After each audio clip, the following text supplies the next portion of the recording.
คำหยาบเก็บคำด่าอะไรต่าง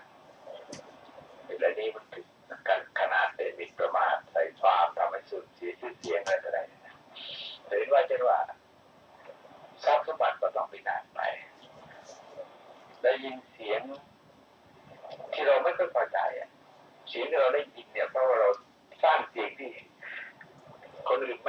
ม่พอใจให้เกิดขึ้นแก่คนอื่นมาก่อนแล้วเสร็จแล้วการนั้นก็ย้อนมาหาเรากายและวาจาจะหยาบผิวพรรณจะหยาบวาจาคำพูดก็จะหยาบแล้วก็เวลาตายเนี่ยจะไม่ค่อยมั่นคงคืองงงวยหลงลืมเลอะเลือนไม่ค่อยมั่นใจในตัวเองเพราะว่าภาพต่างๆเนี่ยที่ตัวเองเห็นคือคนเราก่อนจะตายท่านบอกว่าลืมตายโลกนี้หลับตายโลกหน้ามันก็จะเกิดอาการที่ผิดปกติขึ้นมาผลกรรมที่ให้ผลเนี่ยที่จริงถ้าเราสังเกตแล้วเนี่ยมันจะต่างเช่นสมมติว่าเราไปกินอาหารที่เป็นพิษข้าวเดี๋ยวการกินอาหารเป็นกรรมโยนพิษอาหารก็เป็นผลของกรรมแล้วใครกินคนนั้นก็ได้รับพิษมันก็เป็นชัดเจนว่ากรรมที่ให้ผลในปัจจุบันเราก็ได้กันอยู่ทุกขณะแต่ว่าที่ยุ่งเนี่ยคือเราไม่ได้ศึกษาในกระบวนการของกรรมให้เกิดมองเห็นว่ามันมีความเกี่ยวเนื่องต่อโยงเกี่ยวโยงกันที่เราพูดถึงว่ากรรมบางอย่างมันมีผลกระทบต่อคนอื่นเช่นอาชญากรรมทั้งหลายที่ว่าเนี่ยเห็นไหมมันกระทบต่อคนอื่นนั่นเองเป็นบาปเคราะห์ของสังคมก็เพราะเราก็เป็นสมาชิกหน่วยหนึ่งของสังคมแล้วเราอยู่ในสังคมตรงนั้นถ้าเราไปเกี่ยวข้องกับคนที่มีลักษณะอย่างนั้นนะเราก็ต้องรับผลกรรมในลักษณะเดียวกันหรือว่าก็เป็นคลื่นที่มากระทบเรามาบ้างในบ้านก็แล้วแต่คล้ายๆกับผู้นำบ้านเมืองที่ไม่มีประสิทธิภาพไม่มีคุณภาพแต่เราก็กระเทือนกันทั่วบ้านทั่วเมืองแต่ไม่ว่าในส่วนใดของโลกก็ตามจะฟังอะไรเสียงธรรมจากมหาวิทยาลัยศรีปทุมในวันนี้ขอยุติไว้ด้วยเวลาเพียงเท่านี้ที่สุดนี้ขอความเจริญของนำไปบูรณนธรรมจะมีแด่ท่านผู้ฟังทั้งหลายทุกท่านกันสวัสดี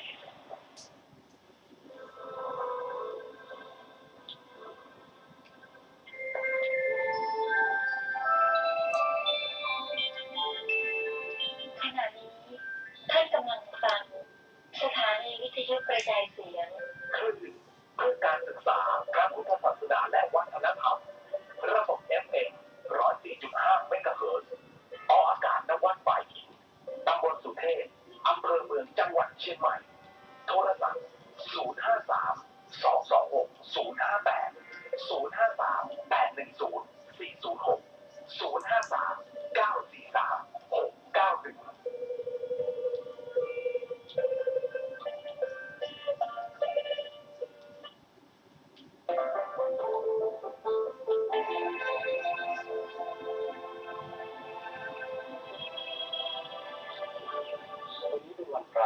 ขอเรียนเชิญผู้ศรัทธาพุทธชนทุกท่านมากลั่นจิตให้ใส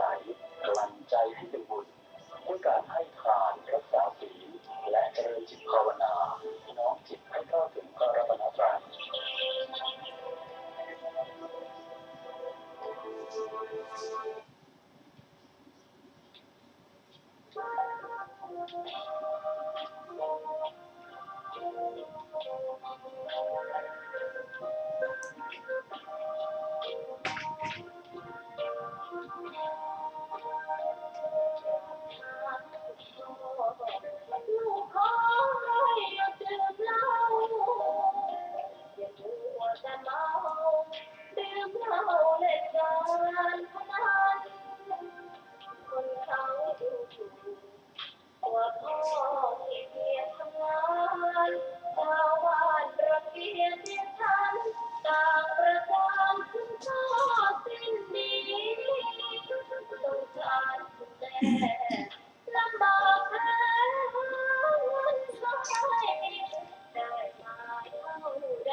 81.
อนอบน้อมแด่พระผู้มีพระภาคเจ้าพระองค์นั้น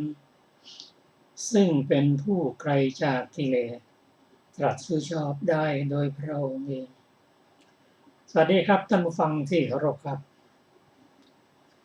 ท่านผู้ฟังรับฟังรายการศึกษาธรรมนำสุขมีเสนอให้ท่านผู้ฟังทุกวันเสาร์ตั้งแต่เวลา 15 นาฬิกาถึง 16 นาฬิกาดำเนินรายการโดยกระผมมณเอกธนัทเดชะมีอาจารย์สุรภาเดชะเป็นผู้ร่วมรายการวันนี้เราได้นำพระไตรปิฎกฉบับอรรถกถาเล่มที่ 31 มาศึกษากันในพระสูตรชื่อว่าสุรคตาสูตรก่อนจะถึงพระสูตรนั้นเราจะมาทบทวนกันถึงพระสูตรที่เราได้ศึกษากันเมื่อวานนี้ เริ่มต้นด้วยอินทรีย์สามอินทรีย์สามนั้นประกอบไปด้วยสตินทรีย์สมาธินทรีย์และปัญญินทรีย์ถ้าถามว่าสัตทินทรีย์วิริยินทรีย์หายไปไหนก็ไม่หายไปไหนนะเพราะว่าทั้งสองอินทรีย์นี้มีอยู่แล้วแต่พระองค์ทรงเน้นเรื่องอินทรีย์สามเป็นอินทรีย์หลักโดยเฉพาะปัญญินทรีย์ซึ่งรายละเอียดเกี่ยวกับปัญญินทรีย์เราจะได้ศึกษากัน เรื่องนี้พระปิณโทรอาราธวาชาได้พยากรณ์ว่าท่านเป็นพระอรหันต์แล้วได้กล่าวว่าเรารู้ชัดว่าชาติสิ้นแล้วกิจอื่นเพื่อความเป็นอย่างนี้ไม่ได้มีพระภิกษุบางรูปนั้นสงสัยว่าท่านพยากรณ์เป็น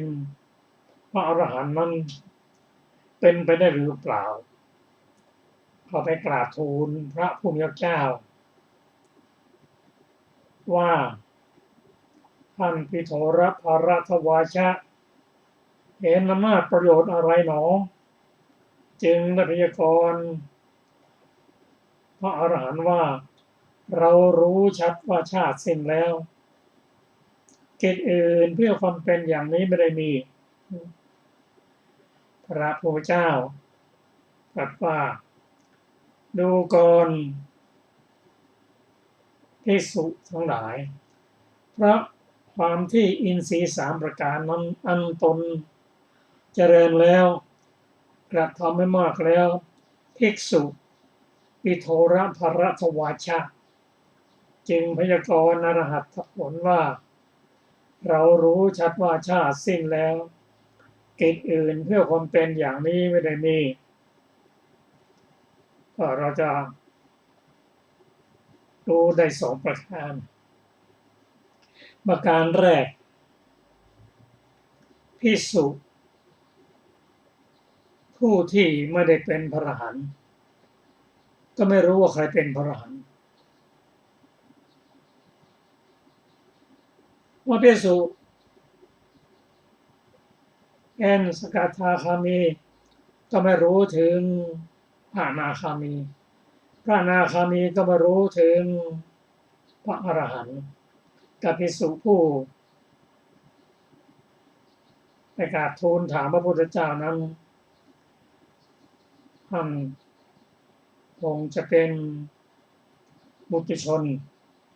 หรือเป็นพระยาบุคคลต่ำกว่าพระอรหันต์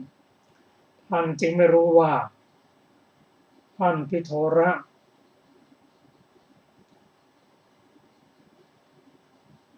ได้ตรัสรู้จริงหรือเปล่าได้เป็นพระอรหันต์จริงหรือเปล่า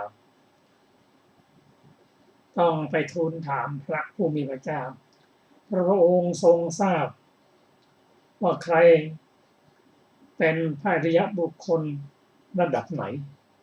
เป็นประการที่หนึ่งประการที่สองนั้นเราดูว่า อินทรีย์หลักคือสติอินทรีย์สมาธิอินทรีย์และปัญญินทรีย์ถ้าถามว่าอินทรีย์คือศรัทธากับวิริยะนั้นหายไปไหนบอกไม่หายไปไหนเพราะท่านมีอยู่แล้วบอกว่าภิกษุผู้มีศรัทธาเท่านั้นจึงจะเจริญอินทรีย์ห้าได้นั่นก็คือท่านปิโทระ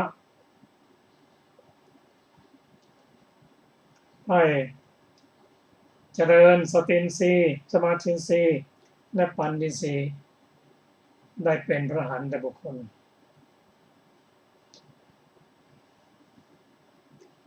สู้ต่อมา ก็คือศรัทธาสูตรศรัทธานี้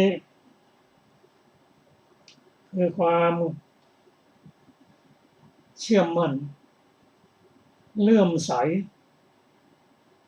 ในพระพุทธเจ้าในพระธรรมในพระสงฆ์เลื่อมใสในการตรัสรู้อริยสัจสี่เลื่อมใสในการศึกษาในศีลสิกขาจิตตสิกขาและปัญญาสิกขาและเลื่อมใสในเรื่องกฎแห่งกรรม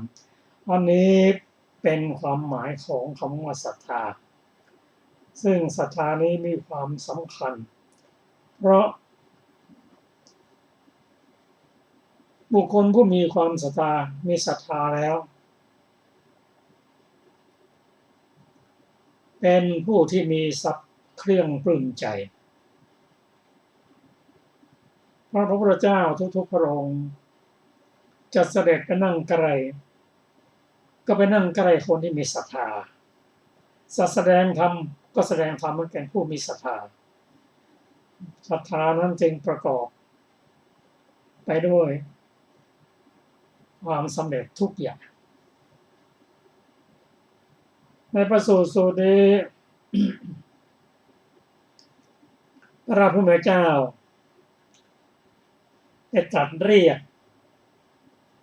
พระสารีบุตรมาว่าดูก่อนสารีบุตรอริยสาวกผู้ใดมีศรัทธามั่นเลื่อมใสยิ่งในพระตถาคตพระอริยสาวกนั้นไม่พึงเคลือบแคลงสงสัยในตถาคตหรือในศาสนาของตถาคตคือถ้าผู้มีความเลื่อมใสอย่างนี้แล้วไม่สงสัยซึ่งเรื่องนี้ท่านพระสารีบุตรกราบทูลว่าข้าแต่พระองค์ผู้เจริญอริยสาวก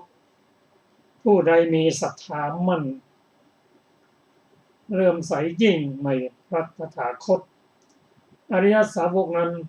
ไม่พึงเคลือบแคลงสงสัยในตถาคตหรือ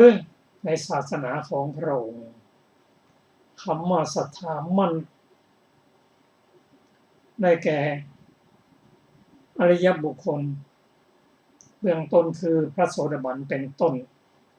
พระโสดาบันนั้นแน่นอนศรัทธาของท่านมั่นคงไม่หวั่นไหวใครจะชวนไปนับถือศาสนาใดไม่ไปเป็นผู้มีศรัทธามั่นและไม่หมดความสงสัยแล้ว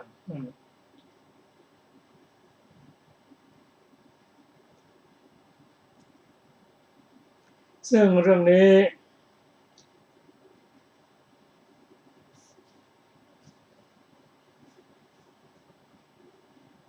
ผู้มีศรัทธามั่นคงไม่สงสัยในพระพุทธเจ้าและในศาสนาของพระองค์แล้วย่อมหวังได้ว่าจะเป็นผู้ปรารภความเพียรเพื่อละกุศลธรรมเพื่อยังกุศลธรรมให้ถึงพร้อมมีกำลังมีความบากบั่นมั่นคงไม่ทอดทุรนในกุศลธรรมทั้งหลายศรัทธานี้เป็นศรัทธาเป็นสัทธินทรีย์เมื่อมีแล้ว ก็จะทำให้อินทรีย์อื่นเกิดขึ้นได้เช่นมีศรัทธามั่นคงแล้วสิ่งที่ตามมานั่นก็คือความเพียรถ้าความเพียรมั่นคงแข็งแรงก็เป็นวิริยินทรีย์ซึ่งหวังได้แล้ว เมื่อใดก็ตามผู้ มีศรัทธา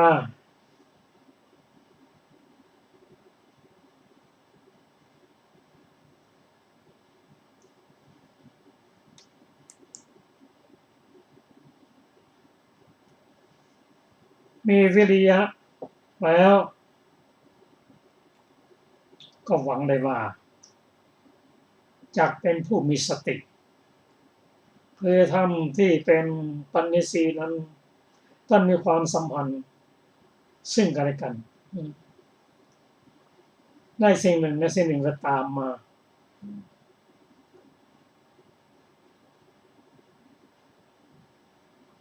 ผู้ปรารภความเพียรแล้วพึงหวังข้อนี้เลยว่าจะเป็นผู้มีสติมาสตินี้เป็นเครื่องรักษาตนอย่างยิ่งจะระลึกถึงตามระลึกถึงกิจที่ทำแล้วพูดแล้วแม้นานได้กราบทูลว่าก็สติของอริยสาวกนั้นเป็นสติอินทรีย์ด้วยว่าอริยสาวกผู้มีศรัทธาปรารภความเพียรเข้าไปตั้งสติมาแล้วพึงหวังข้อนี้ว่าจักหน่วงนิพพานให้เป็นอารมณ์ได้สมาธิได้เอกคตาจิตก็คือสมาธินั่นเองถ้าแต่พระองค์เจริญก็สมาธิของอริยสาวกนั้นเป็นสมาธิสี่ด้วยว่าอริยสาวกผู้มีศรัทธาปรารภความเพียรเข้าไปตั้งสติไว้มีจิตตั้งมั่นโดยชอบพึงหวังข้อนี้เลยว่าจักรู้ชัดนี้ว่าสังสาระมีที่สุดและเบื้องต้นอันบุคคลรู้มาได้แล้วเบื้องต้นที่สุดไม่ปรากฏแก่เราผู้มีอวิชชาเครื่องกันมีตัณหาเป็นเครื่องผูกไว้ผู้แล่นไปแล้วท่องเที่ยวไปในสังสาระก็ความดับด้วยการสำรอกโดยไม่เหลือแห่งกองมืดคืออวิชชาผู้สำรอกนั้นก็คือปัญญา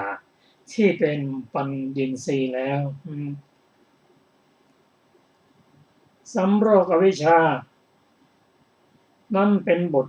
อันสงบสำรอกแล้วนะเป็นบทอันสงบนั่นเป็นบทอันประณีตคือความระงับสังขารทั้งปวงความสละคืนอุปาทิทั้งปวง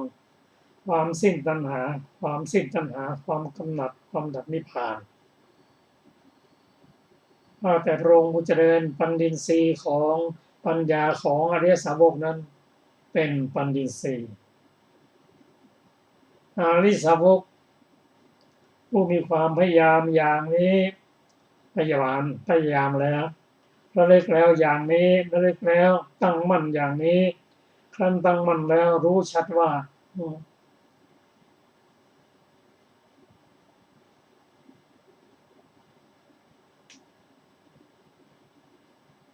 ย่อมเชื่อมั่นว่าธรรมนี้ก็คือธรรมที่เราเคยได้ฟังมาแล้วนั่นเองเหตุนั้นเราถูกต้องด้วยนามกายอยู่และเห็นแจ้งแทงตลอดด้วยปัญญาคือเป็นพระอรหันต์ด้วยปัญญินทรีย์ถ้าแต่พระองค์ผู้เจริญสัจจินทรีย์ของสาวกเป็นสัจจินทรีย์ดังนี้แหละวันนี้เราจะเห็นพระสูตรนี้จะเห็นการ ทำหน้าที่ของอินทรีย์ทั้งห้าคือถ้ามีสัตว์อินทรีย์แล้วมั่นคงแล้วก็แน่นอนอินทรีย์ตามมาแล้วก็คือความเพียรวิริยินทรีย์ตามมาด้วยสติสมาธิและปัญญาเพราะฉะนั้นศรัทธาจึงมีความสำคัญ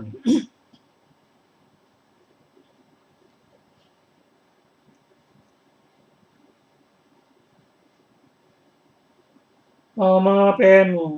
โกศลสูตรโกศลสูตรปัญญินทรีย์เป็นยอดแห่งโพธิปักขิยธรรมปัญญินทรีย์คือปัญญาปัญญินทรีย์เป็นองค์ธรรมของปัญญาอยู่ใน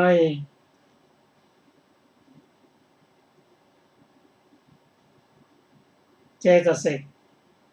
ที่เป็นฝ่ายบุญฝ่ายกุศลทั้งหมดมี25ดวง19ดวงแรกนั้นเกิดร่วมกับบุญทั้งหลายส่วนปัญญินทรีย์นั้นเป็นผู้กำจัดกิเลสแม้สติก็กล่าวว่าเป็นเพียงเครื่องกั้นกิเลสตัวตัดกิเลสคือปัญญานั่นเองเพราะฉะนั้นปัญญา นี่ถือว่าเป็นยอดแห่งโพธิปักขิยธรรมคือทำเป็นเครื่องตรัสรู้ปัญญินทรีย์นี้พัฒนาได้จากโลกิยะปัญญาเป็นโลกุตระปัญญาปัญญานั้นปัญญินทรีย์นั้นเป็นยอดแห่งการรู้เป็นการรู้ยิ่งกว่าสัญญายิ่งกว่าจิตสัญญารู้นิดหน่อยว่าเป็นสีนั้นสีนี้จำได้ทำเครื่องหมายไว้และจำได้ในเครื่องหมายที่ทำไว้นั้นด้วยแต่ไม่รู้ถึงความเป็นอนิจจังทุกขังอนัตตาส่วนจิตนั้นรู้ในระดับของความเป็นอนิจจังทุกขังอนัตตาและรู้ถึงเรื่องสีต่างๆของสัญญาแต่จิตนั้นไม่รู้ไปถึงการตัดกิเลสปัญญานั้นรู้ทั้งหมดเพราะฉะนั้นปัญญานั้นเป็นมีความสำคัญทั้งทางโลกทั้งทางธรรม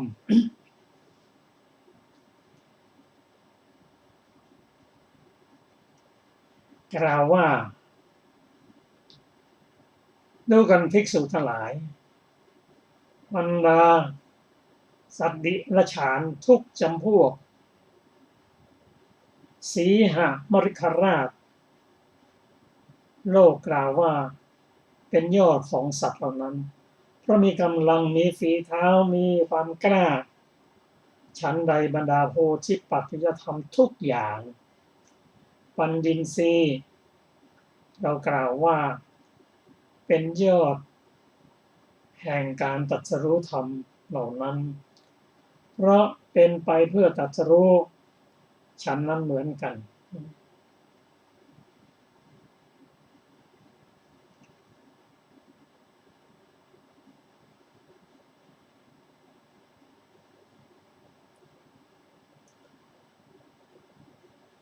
ต่อไปเป็นพระสูตรที่ชื่อว่ามันละสูตร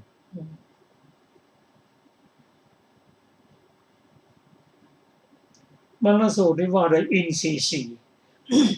นี่เราศึกษามากับอินทรีย์สามพระสูตรนี้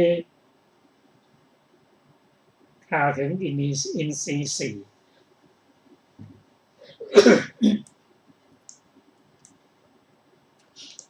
อินทรีย์สี่นั้นจะเกิดขึ้น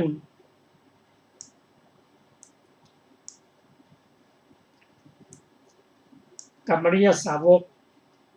ผู้ถึงพร้อมด้วยอริยญาณเพราะฉะนั้นพระองค์ตรัสว่าภิกษุทั้งหลายก็อริยญาณยังไม่เกิดขึ้นแก่อริยสาวกเพียงใดอินทรีย์สี่ก็ยังไม่ตั้งมั่นเพียงนั้นเมื่อใด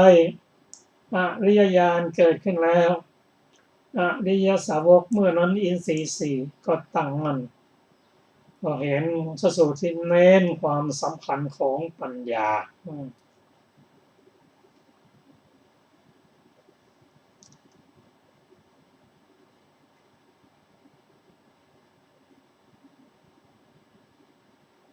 เมื่ออริยญาณตั้งมั่นแล้ว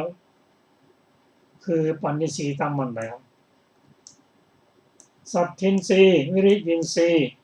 สตินรีสมาธินรีก็เกิดขึ้นพร้อมกัน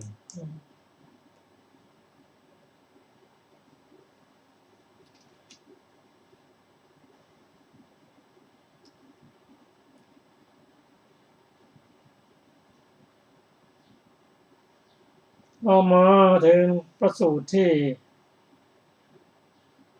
น่าศึกษาอีกสูตรหนึ่งประสูตรนี้อินทรีย์ห้าจะบ่งว่าภิกษุใดเป็นเสขบุคคล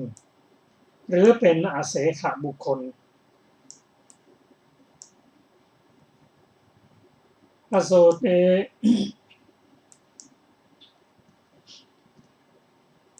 พระพุทธเจ้าได้ตรัสเรียกภิกษุทั้งหลายมาว่าดูกับภิกษุทั้งหลายปริยายะที่ภิกษุผู้เป็นเสขะอาศัยแล้วคำว่าเสขะคือบุคคลที่เป็นอริยบุคคลที่ยังต้องอาศัยต้องศึกษาอีกยังไม่จบอาเสขะอาศัยภิกษุผู้เป็นเสขะอาศัยแล้วตั้งอยู่ในเสขภูมิเพิ่งรู้ว่าเราเป็นอเสขะที่เกิดที่ภิกษุผู้เป็นอเสขะอาศัยแล้วตั้งอยู่ในอเสขะภูมิเพิ่งรู้ว่าเราเป็นพระอเสขะมีอยู่หรือซึ่งเรื่องนี้ภิกษุกราบทูลว่าพระผู้เป็นเจ้าเป็นที่อาศัยของพวกกระผมก็ขอพระพุทธเจ้าได้ตรัสเรื่องนี้ซึ่งพระพุทธเจ้าได้ตรัสไว้ว่าบุคคลผู้เป็นเสขบุคคลพึงรู้ว่าเราเป็นเสขะพึงรู้ว่าเป็นอเสขะตั้งอยู่ในอเสขะมีอยู่ได้แก่ภิกษุผู้เป็นเสขะอาศัยแล้วตั้งอยู่ในเสขภูมิย่อมรู้ว่าเราเป็นพระเสขะเริ่มต้นโดยการตรัสรู้อริยสัจสี่ตรัสรู้อริยสัจสี่ก็รู้ว่าครั้งแรกก็รู้ว่าเป็นเสขะบุคคลคือตรัสรู้ทุกข์สมุทัยนิโรธและมรรค อันนี้แหละภิกษุผู้เป็นเสขะอาศัยแล้วตั้งอยู่แล้วในเสขภูมิย่อมรู้ชัดว่าเป็นเสขะที่เสขะบุคคลนั้น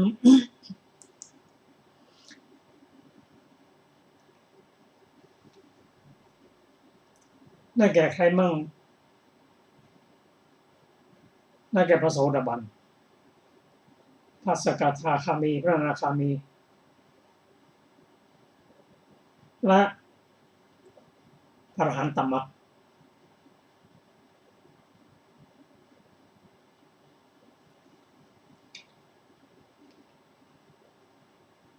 ท่านจะรู้ได้ด้วยข้อปฏิบัติอันที่สองนั้นพระเสขะจะรู้ได้โดยการพิจารณาเห็นว่าสมณพราหมณ์อื่นนอกภายนอกศาสนานี้จะแสดงธรรมที่จริงที่แท้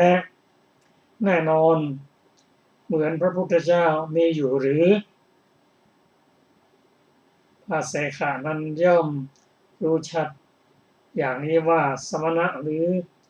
พราหมณ์อื่นภายนอกศาสนาจะแสดงธรรมที่จริงที่แท้แน่นอนเหมือนพระผู้มีพระเจ้านั้นไม่มีก็ยัง ไม่แน่ใจแต่พิจารณาแล้วเห็นว่าไม่มีดูกันภิกษุทั้งหลายปริยายะแม้นี่แลภิกษุผู้เป็นเสขะบุคคลอาศัยแล้วในเสขภูมิย่อมรู้ว่าเราเป็นพระเสขะส่วนพระอาเสขะนั้นท่านไม่สงสัยแล้วประการที่สาม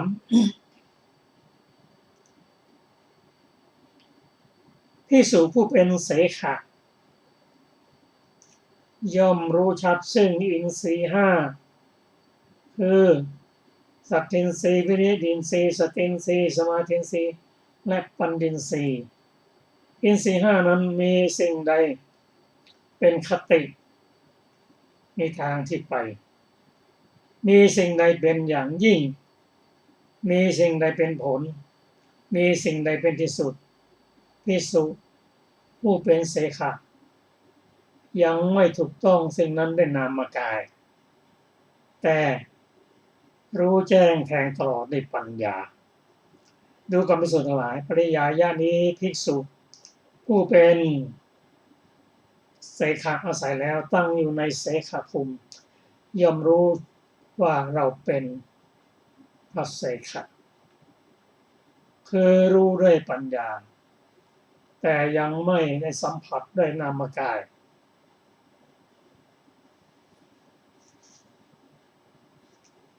ส่วน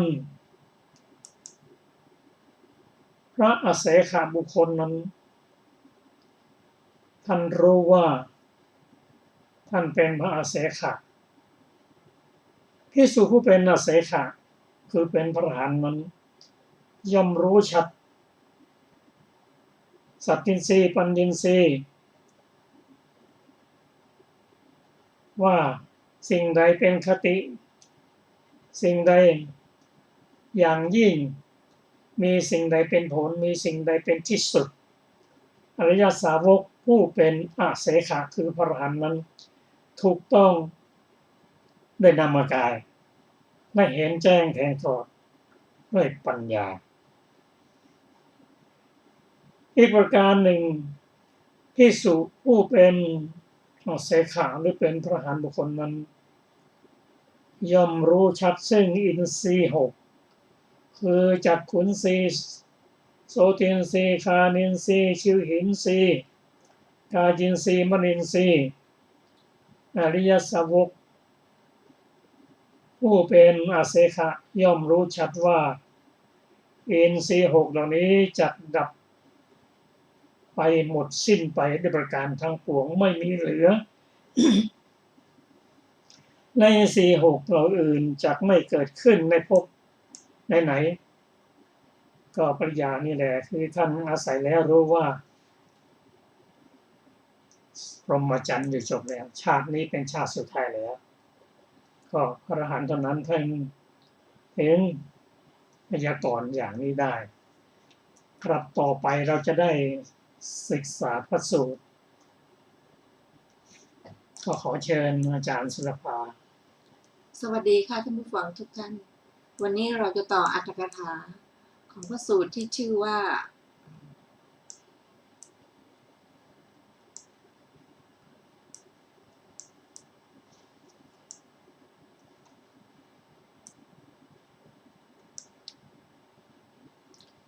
สุกรขาตาสูตร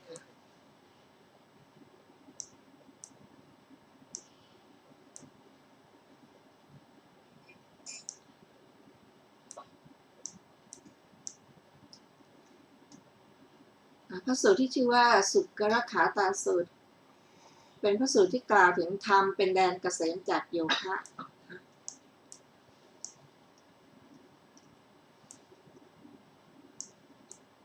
ซึ่งมีอรรถกถาดังต่อไปนี้คำว่าสุกรขาตายังคือในที่เร้น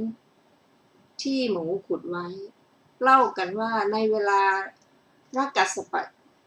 พุทธเจ้าถ้ำนั้นเมื่อแผ่นดินงอกขึ้นมาในพุทธันดรหนึ่งก็จมอยู่ในแผ่นดินวันหนึ่งหมูตัวหนึ่งขุดคุ้ยดินในที่ใกล้รอบๆหลังคาถ้ำนั้นเมื่อฝนตกมาดินก็ถูกชะจึงปรากฏ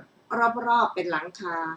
พรานป่าคนหนึ่งมาพบเข้าจึงคิดว่าแต่ก่อนต้องเป็นที่ที่ท่านผู้มีศีลทั้งหลายเคยใช้สอยมาแล้วเป็นแน่เราจะปรับปรุงขึ้นจึงขนเอาดินโดยรอบออกไปทำถ้ำให้สะอาดล้อมรั้วรอบกระท่อมติดประตูหน้าต่างโบกปูนขาววาดภาพจิตรกรรมจนสำเร็จเป็นอย่างดีแล้วเอาทรายที่เหมือนแผ่นเงินมาเกลี่ยจนทั่วบริเวณตั้งเตียงและตั้งไว้แล้วได้ถวายเพื่อประโยชน์เป็นที่ประทับของพระผู้มีพระภาคเจ้าถ้าเป็นของลึกเป็นของที่พึงขึ้นลงได้คำนั้นพระอานนท์หมายเอาถ้ำนั้นจึงกล่าวแล้วคำว่าการนอบน้อมอย่างยิ่งเป็นคำนปุงสกลิงแสดงถึงภาวะมีคำที่ท่านอธิบายไว้ว่าเป็นผู้ทำความอ่อนน้อมเป็นอย่างยิ่งกำลังเป็นไปอยู่ย่อมเป็นไปคำว่าเกษมจากโยคะอันยอดเยี่ยมได้แก่ความเป็นพระอรหันต์คำว่าผู้มีความเคารพยำเกรงคือผู้มีความเจริญที่สุดคำที่เหลือทุกแห่งมีเนื้อความตื้นทั้งนั้นแล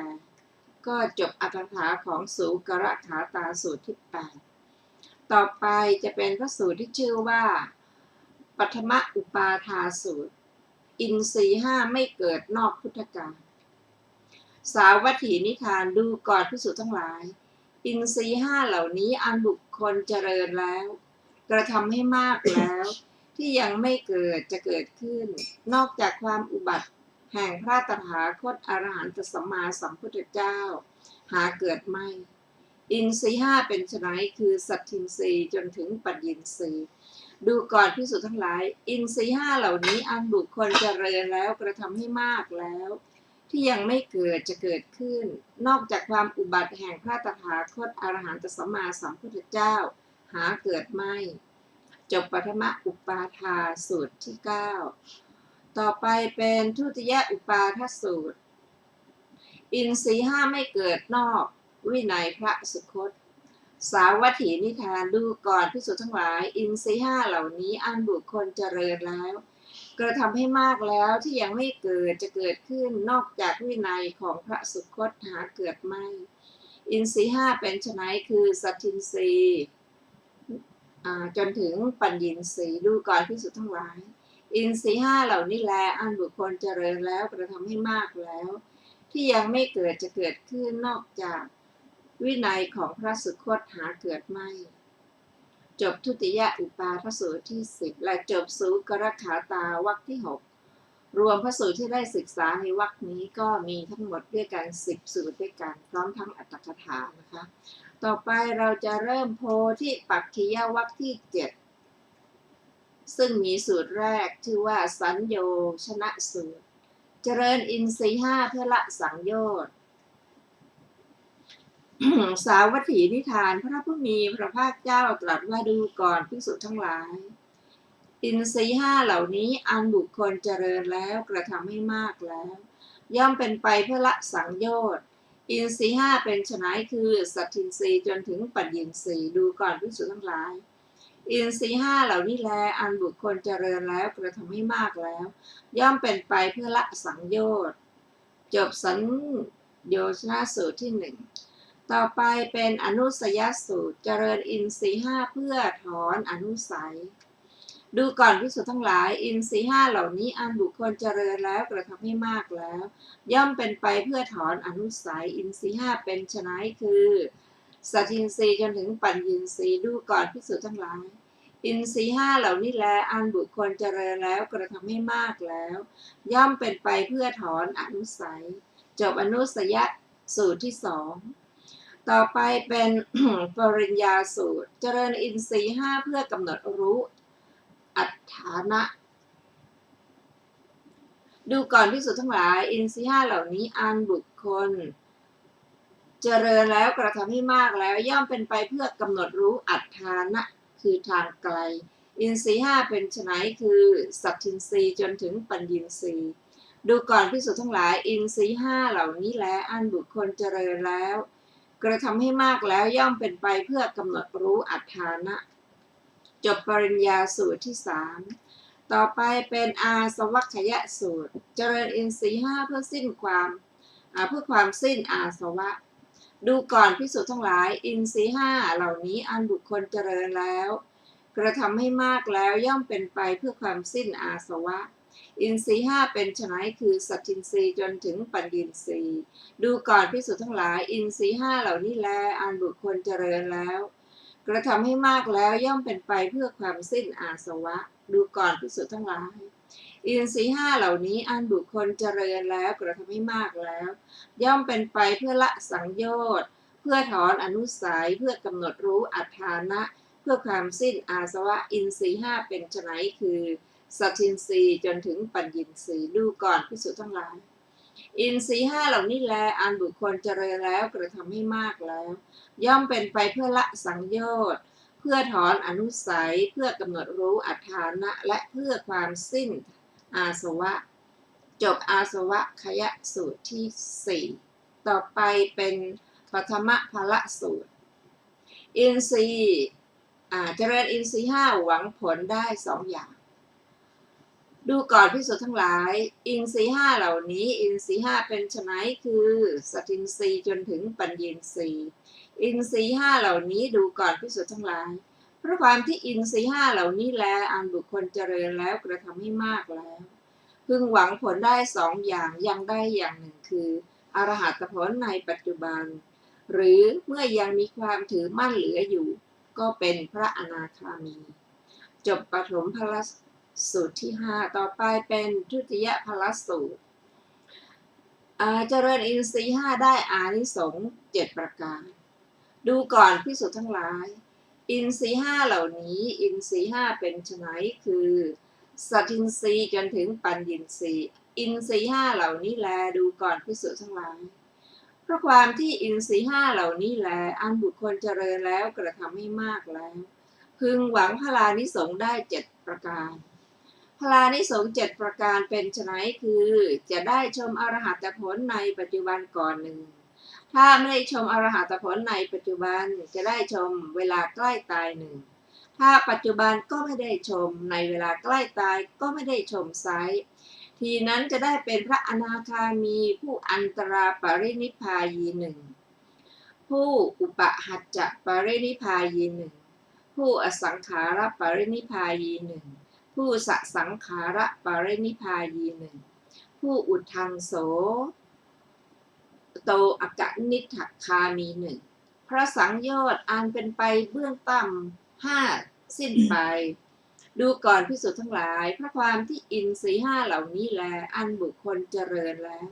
กระทำให้มากแล้วพึงหวังพลานิสงส์7ประการเหล่านี้จบที่ทุติยผลทุติยภลผล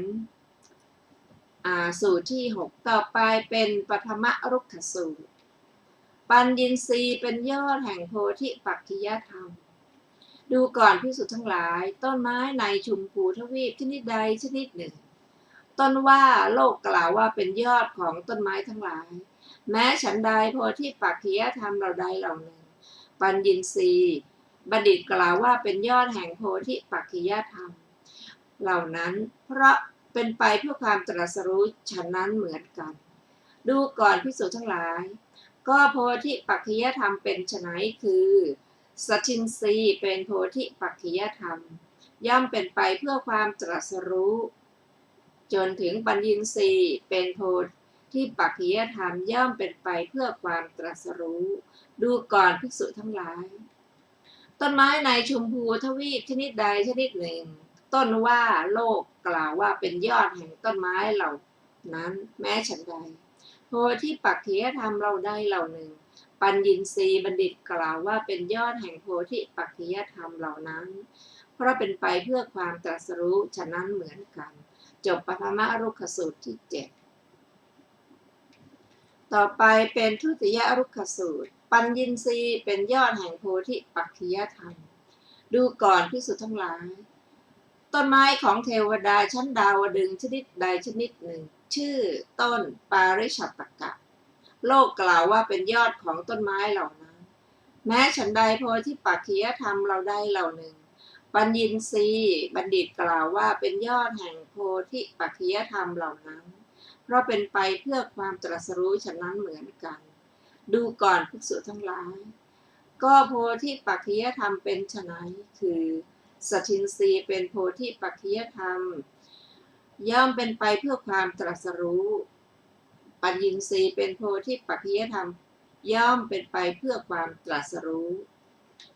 ดูก่อนภิกษุทั้งหลายต้นไม้ของเทวดาชั้นดาวดึงส์ชนิดใดชนิดหนึ่งต้นปาริชัตตกะโลกกล่าวว่าเป็นยอดของต้นไม้เหล่านั้นแม้ฉันใดโพธิปักขิยธรรมเหล่าใดเหล่าหนึ่งปัญญินทรีย์บัณฑิตกล่าวว่าเป็นยอดแห่งโพธิปักขิยธรรมเหล่านั้นเพราะเป็นไปเพื่อความตรัสรู้ฉะนั้นเหมือนกันจบทุติยรุกขสูตรที่ 8ต่อไปเป็นตติยรุกขสูตรปัญญินทรีย์เป็นยอดแห่งโพธิปักขิยธรรมดูก่อนภิกษุทั้งหลายต้นไม้พวกอสูรชนิดใดชนิดหนึ่งต้นจิตตปาตลีโลกกล่าวว่าเป็นยอดของต้นไม้เหล่านั้นแม้ฉันใดโพธิปักขิยธรรมเหล่าใดเหล่าหนึ่งปัญญินทรีย์บัณฑิตกล่าวว่าเป็นยอดแห่งโพธิปักขิยธรรมเหล่านั้นเพราะเป็นไปเพื่อความตรัสรู้ฉะนั้นเหมือนกันดูก่อนภิกษุทั้งหลายก็โพธิปักขิยธรรมเป็นไฉนสัททินรีย์เป็นโพธิปักขิยธรรมย่อมเป็นไปเพื่อความตรัสรู้จนถึงปัญญินทรีย์เป็นโพธิปักขิยธรรมย่อมเป็นไปเพื่อความตรัสรู้ดูก่อนภิกษุทั้งหลายต้นไม้ของพวกอสูรชนิดใดชนิดหนึ่ง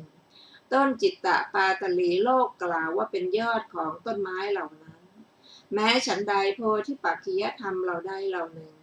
ปัญญินทรีย์บัณฑิตกล่าวว่าเป็นยอดแห่งโพธิปักขิยธรรมเหล่านั้นเพราะเป็นไปเพื่อความตรัสรู้ฉะนั้นเหมือนกันจบตติยรุกขสูตรที่ 9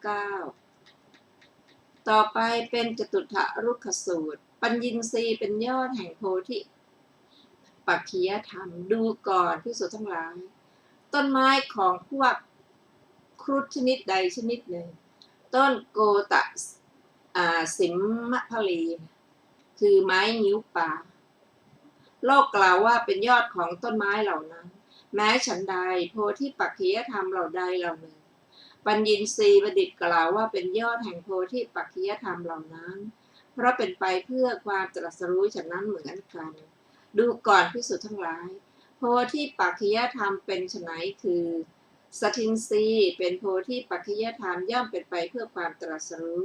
จนถึงปัญญินทรีย์เป็นโพธิปักขิยธรรมย่อมเป็นไปเพื่อความตรัสรู้ ดูก่อนภิกษุทั้งหลายต้นไม้ของพวกครุฑชนิดใดชนิดหนึ่งต้นโกตะสิมพลีโลกกล่าวว่าเป็นยอดของต้นไม้เหล่านั้นแม้ฉันใดโพธิปักขิยธรรมเหล่าใดเหล่าหนึ่ง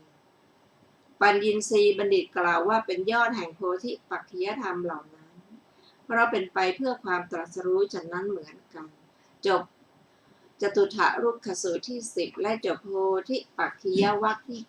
7ซึ่งมีอรรถกถาดังต่อไปนี้ในโพธิปักขิยวรรค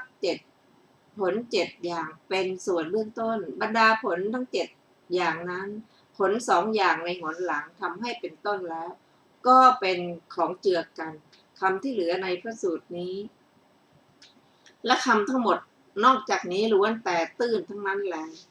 จบอรรถกถาโพธิปักขิยวรรคที่7และจบอรรถกถาอินทริยสังยุตที่4ต่อไปเป็นอินทริยสังยุตคังคาทิปยานที่8อานิสงส์แห่งการเจริญอินทรีย์5ดูก่อนภิกษุทั้งหลายแม่น้ำคงคาไหลไปสู่ทิศปราจีนหลั่งไปสู่ทิศปราจีนบ่าไปสู่ทิศปราจีนฉันใดภิกษุเจริญอินทรีย์5กระทำให้มากซึ่งอินทรีย์5ย่อมเป็นผู้น้อมไปสู่นิพพานโน้มไปสู่นิพพานโอนไปนิพพานฉะนั้นเหมือนกันดูก่อนภิกษุทั้งหลายก็ภิกษุเจริญอินทรีย์5กระทำให้มากซึ่งอินทรีย์5อย่างไรเล่าย่อมเป็นผู้น้อมไปสู่นิพพานโน้มไปสู่นิพพานโอนไปสู่นิพพานดูก่อนภิกษุทั้งหลาย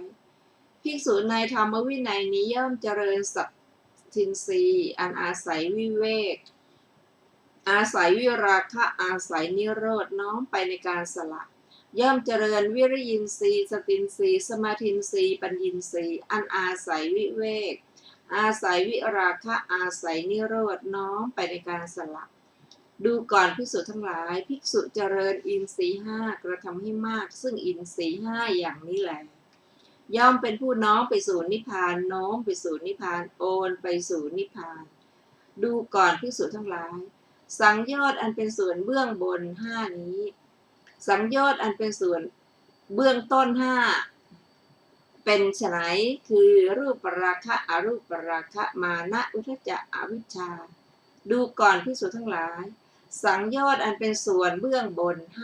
5นี้แหละดูก่อนภิกษุทั้งหลายอินทรีย์5อันภิกษุพึงเจริญเพื่อรู้ยิ่งเพื่อกำหนดรู้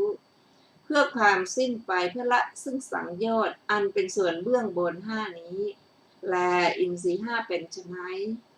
ดูก่อนภิกษุทั้งหลายภิกษุในธรรมวินัยนี้ย่อมเจริญสัตทินรีอันอาศัยวิเวกอาศัยวิราคะอาศัยนิโรธน้อมไปในการสละจนถึง ย่อมเจริญปัญญินทรีย์อันอาศัยวิเวกอาศัยวิราคะอาศัยนิโรธน้อมไปในการสละดูก่อนภิกษุทั้งหลายอินทรีย์5เหล่านี้อันภิกษุพึงเจริญเพื่อรู้ยิ่งเพื่อกำหนดรู้เพื่อความสิ้นไปเพื่อละสังโยชน์อันเป็นส่วนเบื้องบน5นี้แลอินทรีย์ที่อาศัยวิเวกเป็นต้นพึงขยายความออกไปเหมือนมรรคสังยุตดูก่อนภิกษุทั้งหลายแม่น้ำคงคาไหลไปสู่ทิศปราจีนหลั่งไปสู่ทิศปราจีนบ่าไปสู่ทิศปราจีนแม้ฉันใดภิกษุเจริญอินทรีย์5กระทำให้มากซึ่งอินทรีย์5ย่อมเป็นผู้น้อมไปสู่นิพพานโน้มไปสู่นิพพานโอนไปสู่นิพพานฉันนั้นเหมือนกันดูก่อนภิกษุทั้งหลายก็ภิกษุเจริญอินทรีย์5กระทำให้มากซึ่งอินทรีย์5อย่างไรเล่าย่อมเป็นผู้น้อมไปสู่นิพพานโน้มไปสู่นิพพานโอนไปสู่นิพพานภิกษุในธรรมวินัยนี้ย่อมเจริญสัตทินรีมีอันกำจัดราคะเป็นที่สุดมีอันกำจัดโทสะเป็นที่สุดมีอันกำจัดโมหะเป็นที่สุดและย่อมในข้อในอินทรีย์อื่นๆนะจนถึงย่อมเจริญปัญญินทรีย์มีอันกำจัดราคะเป็นที่สุดมีอันกำจัดโทสะเป็นที่สุดมีอันกำจัดโมหะเป็นที่สุดดูก่อนภิกษุทั้งหลายภิกษุเจริญอินทรีย์5กระทำให้มากซึ่งอินทรีย์5อย่างนี้แลย่อมเป็นผู้น้อมไปสู่นิพพานโน้มไปสู่นิพพานโอนไปสู่นิพพานดูก่อนภิกษุทั้งหลายสังโยชน์อันเป็นส่วนเบื้องบน5เหล่านี้สังโยชน์อันเป็นส่วนเบื้องบน5เป็นไฉนคือรูปราคะอรูปราคะมานะอุทธัจจะอวิชชา ดูก่อนภิกษุทั้งหลายสังโยชน์อันเป็นส่วนเบื้องบนห้าเหล่านี้แลดูก่อนภิกษุทั้งหลายอินทรีย์ห้าอันภิกษุพึงเจริญเพื่อรู้ยิ่งเพื่อกำหนดรู้เพื่อความสิ้นไปเพื่อละซึ่งสังโยชน์อันเป็นส่วนเบื้องบนห้าเหล่านี้แลอินทรีย์ห้าเป็นไฉนภิกษุในธรรมวินัยนี้ย่อมเจริญสัตทินทรีย์มีอันกำจัดราคะเป็นที่สุดมีอันกำจัดโทสะเป็นที่สุดมีอันกำจัดโมหะเป็นที่สุดและย่อมเจริญปัญญีทรีย์มีอันกำจัดราคะเป็นที่สุดมีอันกำจัดโทสะเป็นที่สุดมีอันกำจัดโมหะเป็นที่สุดดูก่อนภิกษุทั้งหลายอินทรีย์ห้าเหล่านี้อันภิกษุพึงเจริญเพื่อรู้ยิ่งเพื่อกำหนดรู้เพื่อความสิ้นไปเพื่อละซึ่งสังโยชน์อันเป็นส่วนเบื้องบนห้าเหล่านี้แลอินทรีย์สังยุตมีส่วนเหมือนในมรรคสังยุตก็จบอินทรียสังยุตนะรวมทั้งหมดด้วยกัน10สูตรด้วยกันต่อไปเราจะเริ่มสัมมัปปทานสังยุตว่าด้วยสัมมัปปทาน4สาวัตถีนิทานณที่นั้นแลพระผู้มีพระภาคเจ้า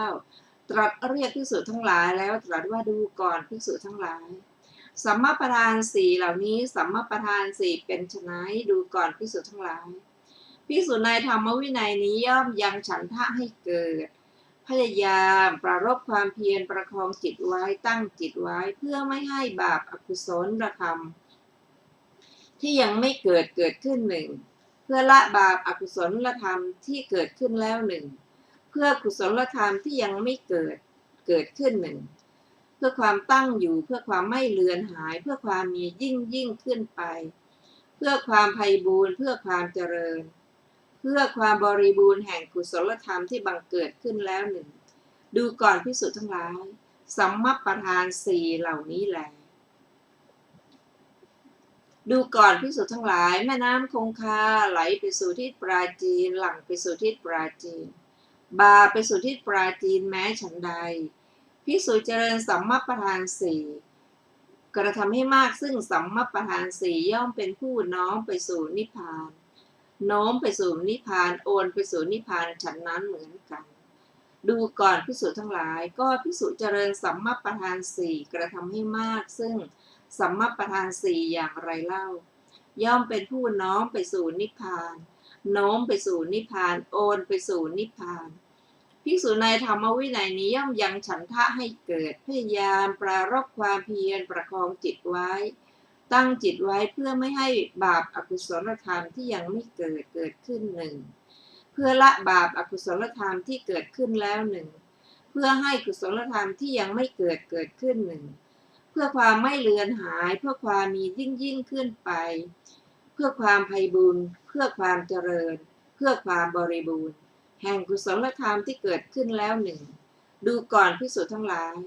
ภิกษุเจริญสัมมัปปทานสี่กระทำให้มากซึ่งสัมมัปปทานสี่อย่างนี้แลย่อมเป็นผู้น้อมไปสู่นิพพานโน้มไปสู่นิพพานโอนไปสู่นิพพานปาจินนินสูตร6สูตรสมุทะนินสูตร6สูตรสูตร2อย่างเหล่านั้นอย่างละ6สูตรรวมเป็น12สูตรเพราะฉะนั้นจึงเรียกว่าวรรคพึงขยายความคังคาปยานแห่งสัมมัปปทานสังยุตด้วยสามารถสัมมัปปทานก็จบวรรคที่1นะคะท่านผู้ฟังที่เคารพค่ะวันนี้รายการศึกษาธรรมนำสุขก็ได้หมดเวลาลงแล้วขอขอบพระคุณทุกท่านที่ได้ร่วมศึกษาด้วยกันเราจะมาพบกันใหม่ในวันศุกร์หน้านะเวลา 14 นาฬิกาเป็นต้นไปขอมีความเจริญในธรรมยิ่งค่ะวันนี้เราขอลาไปก่อนนะคะสวัสดีค่ะสวัสดีครับ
ไหวสาในปารมีธรรมพระเถระครูบาอาจารย์พระภิกษุสงฆ์สามเณรทุกตนทุกองค์ขอสวัสดีพี่น้องท่านผู้ฟังป้าน้อยป้าหนานพ่ออุ้ยแม่อุ้ยที่รับฟังรายการจากสถานีวิทยุกระจายเสียงพระพุทธศาสนาแห่งชาติและสังคมขึ้นเพื่อการศึกษาพระพุทธศาสนาและวัฒนธรรม FM 104.50 เมกะเฮิรตซ์วัดไฟหินวัดไฟหินตั้งอยู่หลังมหาวิทยาลัยเชียงใหม่ตำบลสุเทพอำเภอเมืองจังหวัดเชียงใหม่และก็ได้รับการอนุเคราะห์เมตตาจากสถานีวิทยุพัฒนาคุณภาพชีวิต FM 92.25 วัดประแดงมหาวิหารโดยท่านผู้อำนวยการและก็สถานีวิทยุล้านนาเชียงใหม่ตั้งอยู่ที่ตำบลจ้างเผือกอำเภอเมืองจังหวัดเชียงใหม่และก็สถานีวิทยุคลื่นธรรมะของชุมชนวัดห้วยตองซักตำบลขวางเปาอำเภอจอมทองจังหวัดเชียงใหม่สถานีวิทยุมนต์เสียงธรรม 106.25 วัดบูพารามอำเภอแม่แจ่มจังหวัดเชียงใหม่ดำเนินรายการโดยก้าวกับผมพ่อหลวงสว่างธาตุอินจันทร์ประธานเครือข่ายกองทุนแม่ของแผ่นดินจังหวัดเชียงใหม่และ8จังหวัดภาคเหนือประธานคณะที่ปรึกษาผู้ตรวจราชการภาคประชาชนด้านต่างๆจังหวัดเชียงใหม่และก็รองประธานศูนย์ประสานงานกองทุนแม่ของแผ่นดินแห่งชาติก็มาพบปะพี่น้องท่านผู้ฟังในวันเสาร์ตั้งแต่เวลานี้ไปจนถึง6 โมงแมลงก็มีหลายเสาร์ละพี่น้องท่านผู้ฟังมาได้มาพบมาปะกันเนื่องจากว่าติดมีภารกิจที่สามารถจะมาพบปะพี่น้องท่านผู้ฟังได้รายการของพ่อหลวงมีอยู่2 วันพี่น้องท่านผู้ฟังช่วงเนี้ยมีวันอาทิตย์บ่ายโมงถึงบ่าย3แล้วก็วันเสาร์นี้ตั้งแต่เวลา4 โมงถึง6 โมงแมลงก็ติดตามรายการนี้ได้ก็ต้องขอกราบขอบพระคุณพี่น้องท่านผู้ฟังที่ส่งไลน์มาหาตะวันนี่ก็มีโทรมาหาว่าถ้าออกรายการทำกรรมขอเปิดเทปซอประวัติของหลวงพ่อครูบาเจ้าครูบาโสภาพระอภัยสารทะสังฆปาโมกข์ปฐมสังฆราชาแห่งล้านนาไทยวัดไฟหินอำเภอเมืองจังหวัดเชียงใหม่สักกรรมเนอะพี่น้องท่านผู้ฟังก็จะมาเปิดให้ฟังจะเปิดให้ฟังตามคำขอก็จะเปิดให้ฟังจนจบเลยมันใช้เวลาประมาณเกือบจะครึ่งชั่วโมงหรือ40 นาทีเนี่ยจำมาก็ได้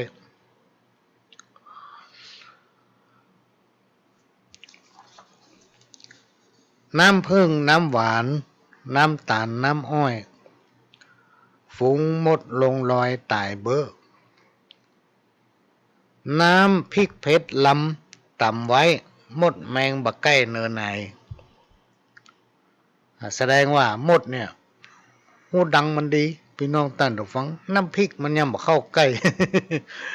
กับบางทีน้ำผึ้งน้ำตาลตกที่ไหนนี่มันไปอยู่หั่นเป็นหมู่เป็นกองมดนี่แม้นว่าตัวมันน้อยแต่มันมีความสามัคคีนี่ทำให้เกิดพลังพี่น้องท่านผู้ฟังมดหลายๆตัวเนี่ยตัวน้อยเดี๋ยวมดบางชนิดเนี่ยเฮาพอยังเกือบจะมาหันอย่างมดดำเนี่ยมันหามใบไม้หามสิ่งที่มันต้องการเนี่ยอันบะเล็กบะเล่นมันหามไปได้พี่น้องท่านผู้ฟัง มันด้วยความสามัคคีของมันคนใดปากเจ็บละอ่อนบะหุมฝูงหมู่คนตั้งหลายบะจุมเพราะเขาจังกำอู้อันนี้เป็นกรรมเก่าที่คนตะก้อนเปิ่นแต่งแต้มเขียนไว้พี่น้องท่านผู้ฟัง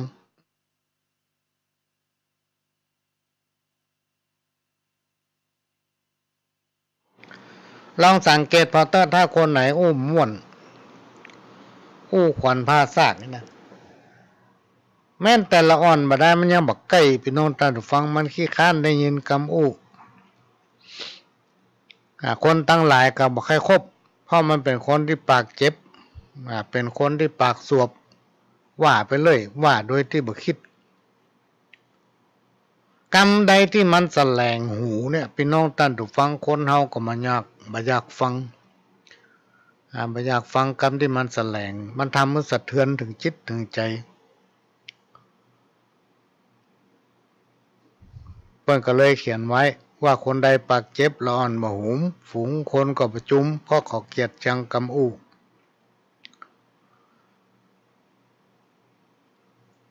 ยามเดือดร้อนวุ่นวายในใจทุกข์บ่มตั้งในแต่งมาจากปากต้านจาม่วนงันยิ่งนักยามเมื่อหมดเวียกการต่ำกันตึงบัดตักพอยังต้องแห้งเน็บขา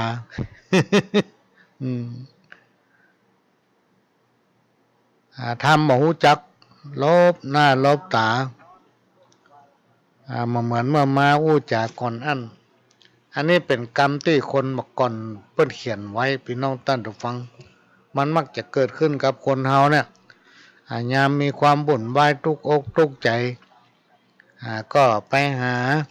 คนที่พอจะเปิ่งปลาอาศัยได้ม่วนใส่เปิ้นครับผมพอได้รับการช่วยเหลือหรือสมตามความต้องการของตัวแล้วถึงบักใกล้ล่ะ ถึงบักใกล้นะมาหันเฮากันแล้วต่ำกันยังบัดตักทำเป็นบ่ฮู้ลบหน้าลบตาบ่เหมือนเมื่อมาจากก่อนอันนี้มันหมดความต้องการของเขากรรมเก่าเพิ่นเขียนไว้เนี่ยพี่น้องท่านผู้ฟังมันถึงแม่นหมดกรรมอันนี้ทำกรรมหนึ่งเงินทองสิ่งทรัพย์บ่มีภัยป้ามาแต่ต้องบาปบุญและกรรมบ่มีคนบ่มีไผคนใดช่วยป้องบาปบุญและกรรมนี่นะไผถึงฮับแทนกันบ่ได้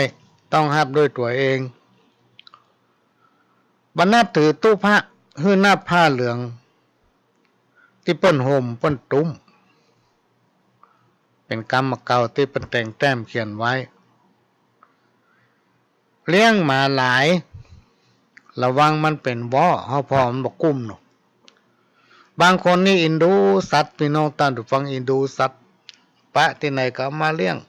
สัตว์จรจัดบ่ว่าจะเป็นหมาเป็นแมวมีอยู่รายหนึ่งอันนี้อยู่ที่กรุงเทพโทรมาหาบักขาดมีแมวจะเป็นร้อยตัวป้าแมวจรจัดก็เอาไปขังอยู่ในบ้านป้าแมวจรจัดก็เอาไปขังอยู่ในบ้านในยามที่ภาวะเศรษฐกิจดีเนี่ยปัญหาก็มีพอเศรษฐกิจบ่ดีโดยเฉพาะโควิดเนี่ยมันมาระบาด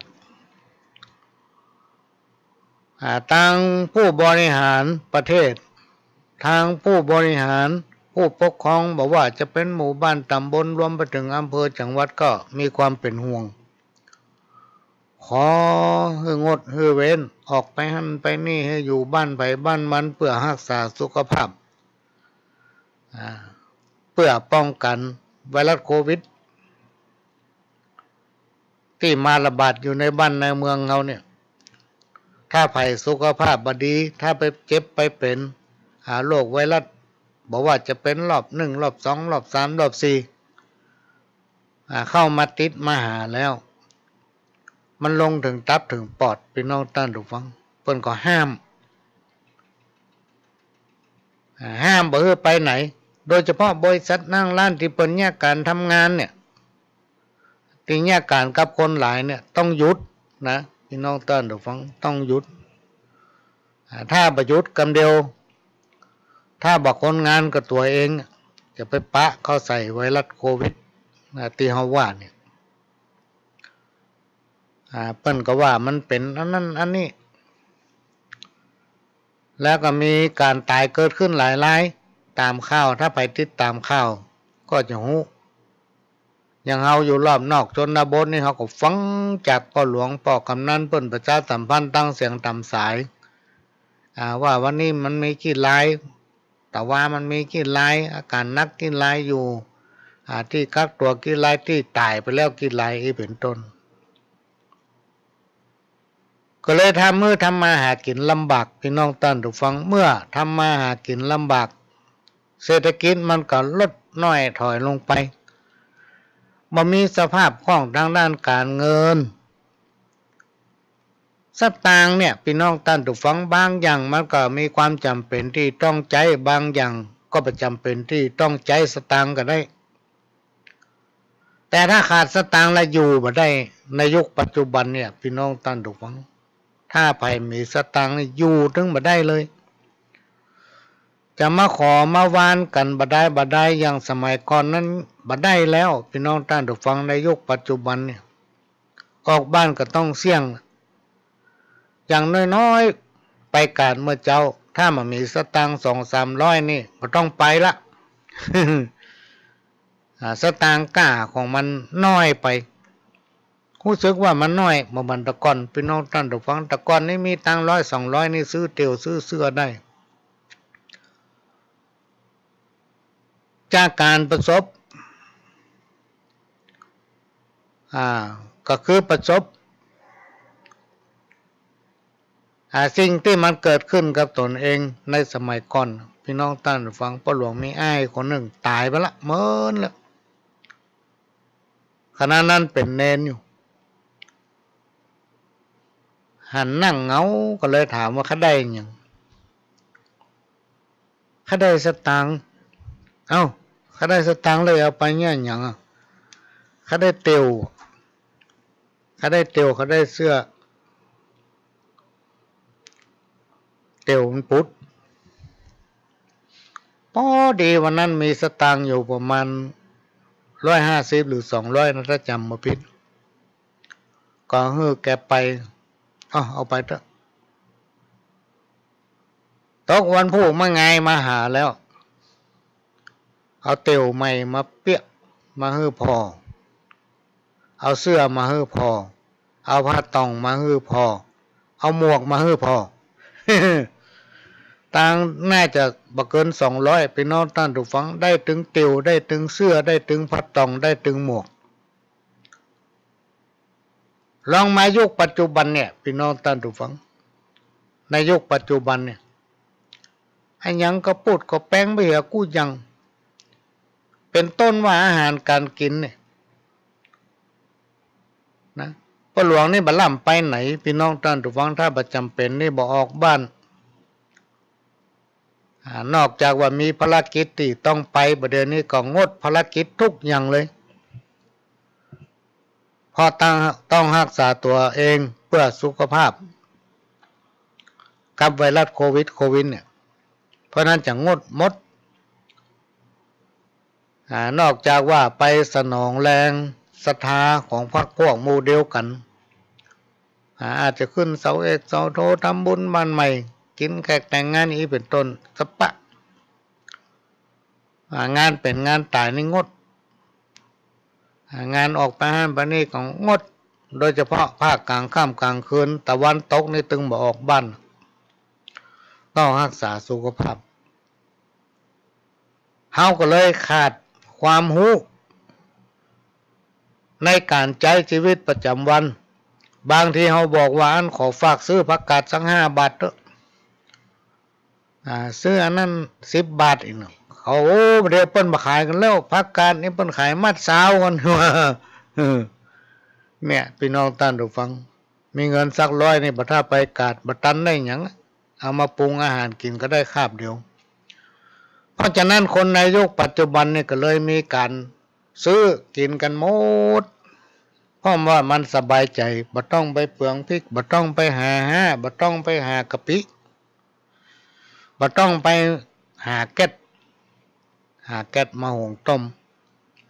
บ่ต้องได้ดังไฟโบหลัว บ่ต้องในนึ่งข้าวถ้าอยากกินข้าวมาละบ่เติงเวลาจะกินมีสตางค์สัก50 บาทก็ไปตามอาหารตามสั่งขอข้าวลาดตะเภากะข้าวผัดอันอย่างได้หมดพี่น้องท่านผู้ฟังจานหนึ่งก็35 บาทถึง40ก๋วยเตี๋ยวก็ถ้วย25 บาท30นี่เป็นต้นก็เลยไปซื้อกินกันตามกัดก้อมกัดแรงแหละพี่น้องท่านผู้ฟังง่ายอีถึงวันเพราะมันเป็นการประหยัดถ้าทำอาหารกินเองเนี่ยมันเสี่ยงนักข้ามหนึ่งนี่100 บ่พอนะคนแต่ก่อนนี้เปิ้นอย่างเงี้ยกินเมื่อเจ้าถ้ามันเหลือกินบ่เสี่ยงเอาไว้กินมาตอนเอาไว้กินมาแรงอย่างนี้เป็นต้นแล้วคนในยุคปัจจุบันเนี่ยพี่น้องท่านผู้ฟังวันเวลามันบุยต้องแยกการทำงานถ้าขวายน้อยก็ประตันการประตันงานละลงมาก็ต้องอาบน้ำแต่งเนื้อแต่งตัวแล้วก็ไปแยกการทำงานเวลามาเลยมีเมื่อเวลามามีก็ไปซื้อกินของกินตั้งหน้าบ้านเฮือนก็เลยบ่ได้ปฏิบัติปัดปูบ่ได้นึ่งข้าวเป่าไฟทำเมื่อผีบ้านผีเฮือนผีปู่ย่าที่มันกินอ้อยข้าวอ้อยน้ำมันบ่ได้กินเมื่อมันบ่ได้กินพี่น้องท่านผู้ฟังย่าใดเพิ่นเคยกินอ้อยข้าวอ้อยน้ำกับเฮาหนูวันก็บ่ได้2 วันก็บ่ได้เป็นเดือนก็บ่ได้กินก็ต้องได้หนีกะไปทำการนัดการแรงบ่ไปตำร้านอาหารตามสั่งบุญ เวลาเจ็บเวลาเป็นเวลามีปัญหาอย่างขึ้นมาต้องการจะบอกให้ผีปุญญาผีงอผีเอิ้นผีบ้านผีจองปากก้นเปิ้นมาอยู่ก็อย่างพวกเฮาได้ปฏิบัติเปิ้นนี่เป็นต้นมันเลยทำให้เกิดสปะสิ่งที่มันน่าเกิดก็เกิดมีขึ้นวัฒนธรรมประเพณีของคนทางเหนือล้านนาเขาเนี่ยพี่น้องท่านผู้ฟังมันมีหีบห้อยประเพณีที่เป็นปฏิบัติถือเป็นวัฒนธรรมของพื้นที่นั้นๆที่ต้องนำปฏิบัติธรรมะเป็นคำสั่งสอนขององค์พระสัมมาสัมพุทธเจ้าเลยควบคู่กับการปฏิบัติชีวิตประจำวันเกี่ยวห้องว่าวัฒนธรรมอย่างต่างหลายเหล่านี้ทำดีได้ดีทำบ่ดีได้บ่ดีบางทีมันเกิดขึ้นจ้าสิ่งต่างหลายเหล่านี้ทุกอย่างพี่น้องท่านผู้ฟังมันอยู่ที่คนเฮาหมดในฐานะที่เฮาทั้งหลายเป็นเจ้าพุทธเป็นคนดีเป็นผู้ที่มีจิตใจอบอ้อมอารีเป็นผู้ที่มีความเลื่อมใสศรัทธาในพระพุทธศาสนาซึ่งศาสนาพุทธของเฮานั้นเป็นศาสนาเอกของโลกเนาะเป็นศาสนาที่ทำให้เกิดความสามัคคีนะทำให้คนในสังคมชุมชนแบบว่าอยู่ที่ไหนถ้าเป็นเจ้าพุทธจะฮักกันอยู่ด้วยกันเหมือนพี่เหมือนน้องควบคู่กันมากู้กับชีวิตของคนมาเป็นรุ่นมาจนถึงรุ่นเฮาแล้วมาในยุคปัจจุบันมันค่อยแปรผันไปหน่อยพี่น้องท่านผู้ฟังมีการเปลี่ยนแปลงไปก็คือเป็นยุคแห่งตัวไผตัวมันบางทีอยู่บ้านติดกันได้แต้มบล่ำได้พบได้ปะกันเพราะว่ามีภารกิจที่ต้องแยกการทำงานแต่วันดีคืนดีวันสำคัญวันพระวันศีลวันที่มีความสำคัญในทางพุทธศาสนาศรัทธาเจ้าพุทธพี่น้องล้านนาบ้านเฮานี่บัลลืมที่ต้องมุ่งหน้ากันไปปฏิบัติกิจในทางพุทธศาสนาก็คือเข้าวัดแต่มาเมื่อนี่แหละพี่น้องท่านผู้ฟังประมาณน่าจะปลายเดือนวันที่24-25เนี่ยจะเข้าพรรษาวันอาสาฬหบูชาช่วงนี้ก็มีการไปถวายเทียนพรรษากันเพื่อถวายเป็นพุทธบูชานะการที่เราเป็นเจ้าพุทธเนี่ยพี่น้องท่านผู้ฟังมันทำเมื่อเราคาดแคล้วจากอุบัติภัยทั้งหลายทั้งมวลนะบอกว่าจะเป็นโรคร้ายอุบัติจันไรอย่างทั้งหลายเหล่านี้ มันจะโป้นไปอุปทวะกังวลทั้งหลายที่ไม่ได้มาบังเกิดมันก็มาบังเกิดที่มันมาบังเกิดแล้วมันก็จะลดลาหายไปทีละน้อยทีละน้อยเพราะอย่างว่าเราเป็นชาวพุทธมีความเลื่อมใสในพระพุทธศาสนาเราเป็นลูกของพระพุทธเจ้าเหมือนกับคำไหว้บารมีเก้าชั้นที่เปิ่นว่าคนผู้นี้เป็นลูกศิษย์ของพระพุทธเจ้าตนมีบุญสมปานเป็นอันมากพระพุทธเจ้าจุงจักตั้งพระปัญญาบารมีไว้ให้เก้าชั้นกันตั้งไว้ตั้งหลังก็ได้เก้าชั้นตั้งไว้ตั้งหน้าก็ได้เก้าชั้นตั้งไว้ตั้งแต่ตีนแผ่วหัวก็ได้เก้าชั้นตั้งไว้ตั้งแต่หัวแผ่วตีนก็ได้เก้าชั้นอุปัตตวะกังวลภัยอย่างตั้งหลายต่างๆเนี่ยมันต้องเข้าหาบ่ได้พี่น้องท่านผู้ฟังมันเป็นเหมือนกำแพง7 ชั้นที่มาปิดมาเกิ้งสิ่งที่บ่ดี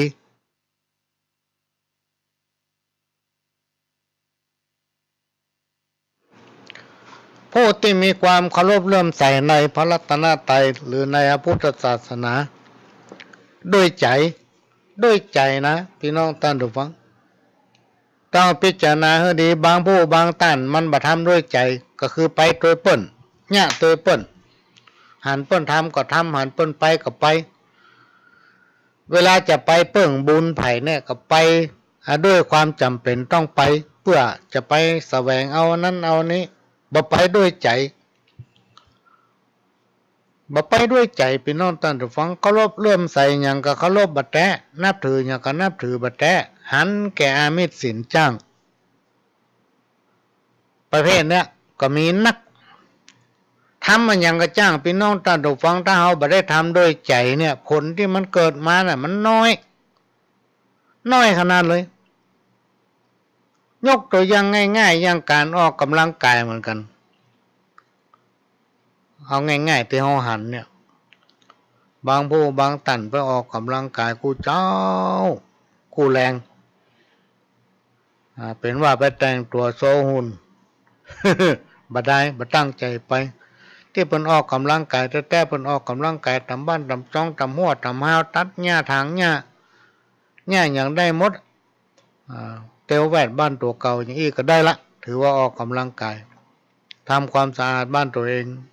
หาได้เหงื่อได้หยังก็ถือว่าออกกำลังกายมันมีหลากหลายประเภทพี่น้องท่านผู้ฟังถ้าจะอู้อย่างถ้าเราทำด้วยใจมันถึงดีหมดถ้าเราไปหาเปิ้นด้วยความเคารพนับถือเราก็จะได้แต่สิ่งดีๆแต่ถ้าเราไปด้วยความจำใจพี่น้องท่านผู้ฟังสิ่งดีๆก็มาอาจบังเกิดขึ้นได้นะมันบังเกิดขึ้นเพราะเราบ่ทำด้วยใจเหมือนกับการทำบุญก็เหมือนกันถ้าเราทำบัดแท้ทำเพื่อเอาหน้าทำพร้อมเปิ้นไปเขาก็ไป มันก็บ่เกิดผลหยังมันเฮาเนี่ยการทำงานเฮาปลูกผักปลูกไม้เนี่ยพี่น้องท่านผู้ฟังเฮาปลูกลาบปลูกขว้างเฮาบ่เอาใจใส่บ่รดน้ำบ่พรวนดินมันไปได้กินหยังอันนี้ก็เป็นสิ่งที่นำมาฝากเอาความจริงมาอู้เนอะพี่น้องท่านผู้ฟังความจริงเป็นสิ่งบ่ตายเป็นความจริงที่คนเฮานั้นบ่ชอบหลายๆคนปฏิเสธความจริงบ่ยอมรับความจริงนะอู้ไปอู้มาไก่มันย้อนถึงกรรมคนเฮาเกิดมาล้วนมีกรรมเป็นของตนเองบ่มีใครสามารถเปลี่ยนแปลงกรรมของตนเองได้ยิ่งเป็นอกุศลกรรมหรือกรรมที่เกิดจากการกระทำในสิ่งที่บ่ดีพี่น้องท่านผู้ฟังกรรมที่เกิดจากการกระทำในสิ่งที่บ่ดีบ่ว่าจะเป็นในอดีตชาติในชาติปัจจุบันซึ่งจัดอยู่ในบาปเคราะห์เมื่อถึงคราวย่อมจะเกิดขึ้นจะนักน้อยขึ้นอยู่กับกุศลกรรมที่เราทำพี่น้องท่านผู้ฟังที่เราทำก็คือบุญที่เราทำนะการทำบุญ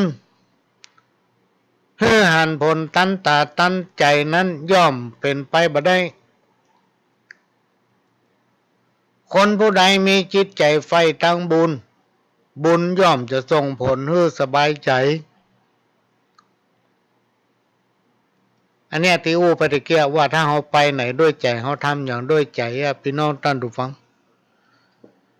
มันก็จะได้ผลแต่ผลมันน่ะบ่ใช่ทันตาหันบ่ใช่เหมือนดังทีวี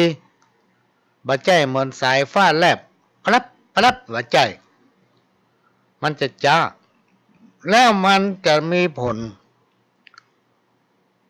ที่เรามีกำลังใจทำเรามีความจริงใจมีความเลื่อมใสในอันนั้นในสิ่งที่เราทำมันจะมีผลเหมือนน้ำบ่อจืมทรายพี่น้องท่านผู้ฟังมาบักกาดบักกันบักอยากมาบักจนและทำกรรมนั่นก็คือการฟังเนี่ยมันจะอยู่ที่ความเชื่อของคนเราทำกรรมเมื่อเขาไปฟังธรรมไปฟังคำสอนไปอบรมไปที่ไหนก็แล้วแต่ไปปฏิบัติธรรมไปฟังเทศน์ฟังธรรมตลอดวันพระในการพรรษาถ้าเราฟังดีเรามีสติ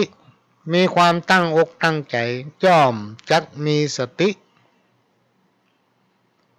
เกิดปัญญา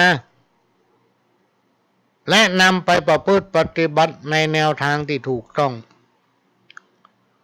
คนที่มีจิตใจเป็นศีลเป็นธรรมย่อมปะกับแสงสว่างชีวิตย่อมจักเดินทางไปสู่ทางที่ดีงามเสมอทำเพื่อประสบแต่โชคดีอยู่เสมอการรักษาศีลนั้นพี่น้องท่านผู้ฟังเหมือนกับการรักษาความดีงามย่อมทำให้มีชีวิตที่ดีงามพบแต่ความสุขแต่จะไปลืมว่าอกุศลกรรมเนี่ยมันหนักเหลือเกิน อกุศลกรรมเนี่ยมันมีนักเหลือเกินพี่น้องท่านผู้ฟังมันอาจมาปานมาปะเอาได้มันอาจมาแทรกนะทางด้านจิตใจทำเมื่อหันเหเว้นจากสิ่งที่เราตั้งใจจะทำได้เพราะฉะนั้นต้องมีความหนักแน่นในตัวเก่าทำในสิ่งที่ดีงามสิ่งไหนที่เราเผลอพลาดทำไปโดยความบ่ตั้งใจโดยความหลงผิดโดยความหูเบาอย่างต่างๆทั้งหลายเหล่านี้มันเป็นอกุศลกรรมเมื่อเราสำนึกมันก็จะลบล้างสิ่งที่พลาดเผลอทำไปได้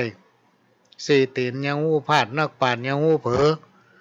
คนเราไปเจ้าว่ามีดีตลอดไปหรอกพี่น้องท่านผู้ฟังมันก็มีสิทธิ์พลาดเผลอพ่องแต่ถ้าเราสำนึกมันก็ลดเบาลงไปบาปกรรมนั้นอันนี้เป็นสิ่งที่นำมาฝากหลายๆคนพี่น้องท่านผู้ฟังตามที่เขามาฟังโทรมาหาพ่องมาปรับทุกข์มาค่ำมาคืนแต่ก่อนนี้ประหลวงบ่เคยปิดโทรศัพท์บ่ได้จำเป็นต้องปิดเพราะปัญหามันนักหนาป้าป้านเหลือเกินบางผู้บางท่านทำไปแล้วบ่ยอมรับแม้นกระทั่งตนเองบางทีกระทำมันอย่างไปเนี่ยตัวเก่าจะหู้หมดว่าตัวเองได้ทำอย่างลงไปพ่องหู้อยู่ว่ามันบ่ถูกต้องก็ยังฝืนฝืนปากว่ากระเปิ้นบ่พอตัวเก่าใกล้จะเข้าพรรษาละพี่น้องท่านผู้ฟังยังประมาณสักตะใดวันนี้วันที่อย่างละประมาณ24-25นี้ในฐานะที่เราเป็นชาวพุทธก็ขอฝากพี่น้องท่านผู้ฟังทั้งหลายได้บอกลูกบอกหลานได้ช่วยกันประชาสัมพันธ์รักษาไว้ซึ่งวัฒนธรรมประเพณี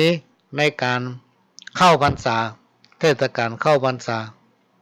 ทุกวันศีลวันพระก็จะเข้าไปปฏิบัติศีลภาวนาฟังเทศน์ฟังธรรมครูบาอาจารย์ท่านได้กล่าวไว้ศีล 5 ศีล 8ช่วยเสริมดวงชะตาให้คนที่นำปฏิบัติ นำปฏิบัติได้ดีขึ้นอย่างน่ามหัศจรรย์หมายถึงว่าดีทั้งด้านอาชีพการงานดีทั้งด้านภารกิจธุรกิจอย่างต่างๆก็เกิดสภาพคล่องเพราะเขามีถึงศีล 5 ศีล 8ครูบาอาจารย์ท่านได้กล่าวไว้ว่าจักมีแต่สิ่งดีๆเข้ามาหาในชีวิตอยู่เสมอการทำความดีนั้นย่อมจักมีผลตอบแทนทำให้จิตใจเบิกบานสุขภาพแข็งแรงพบปะแต่ความสุขศีล 5เป็นศีล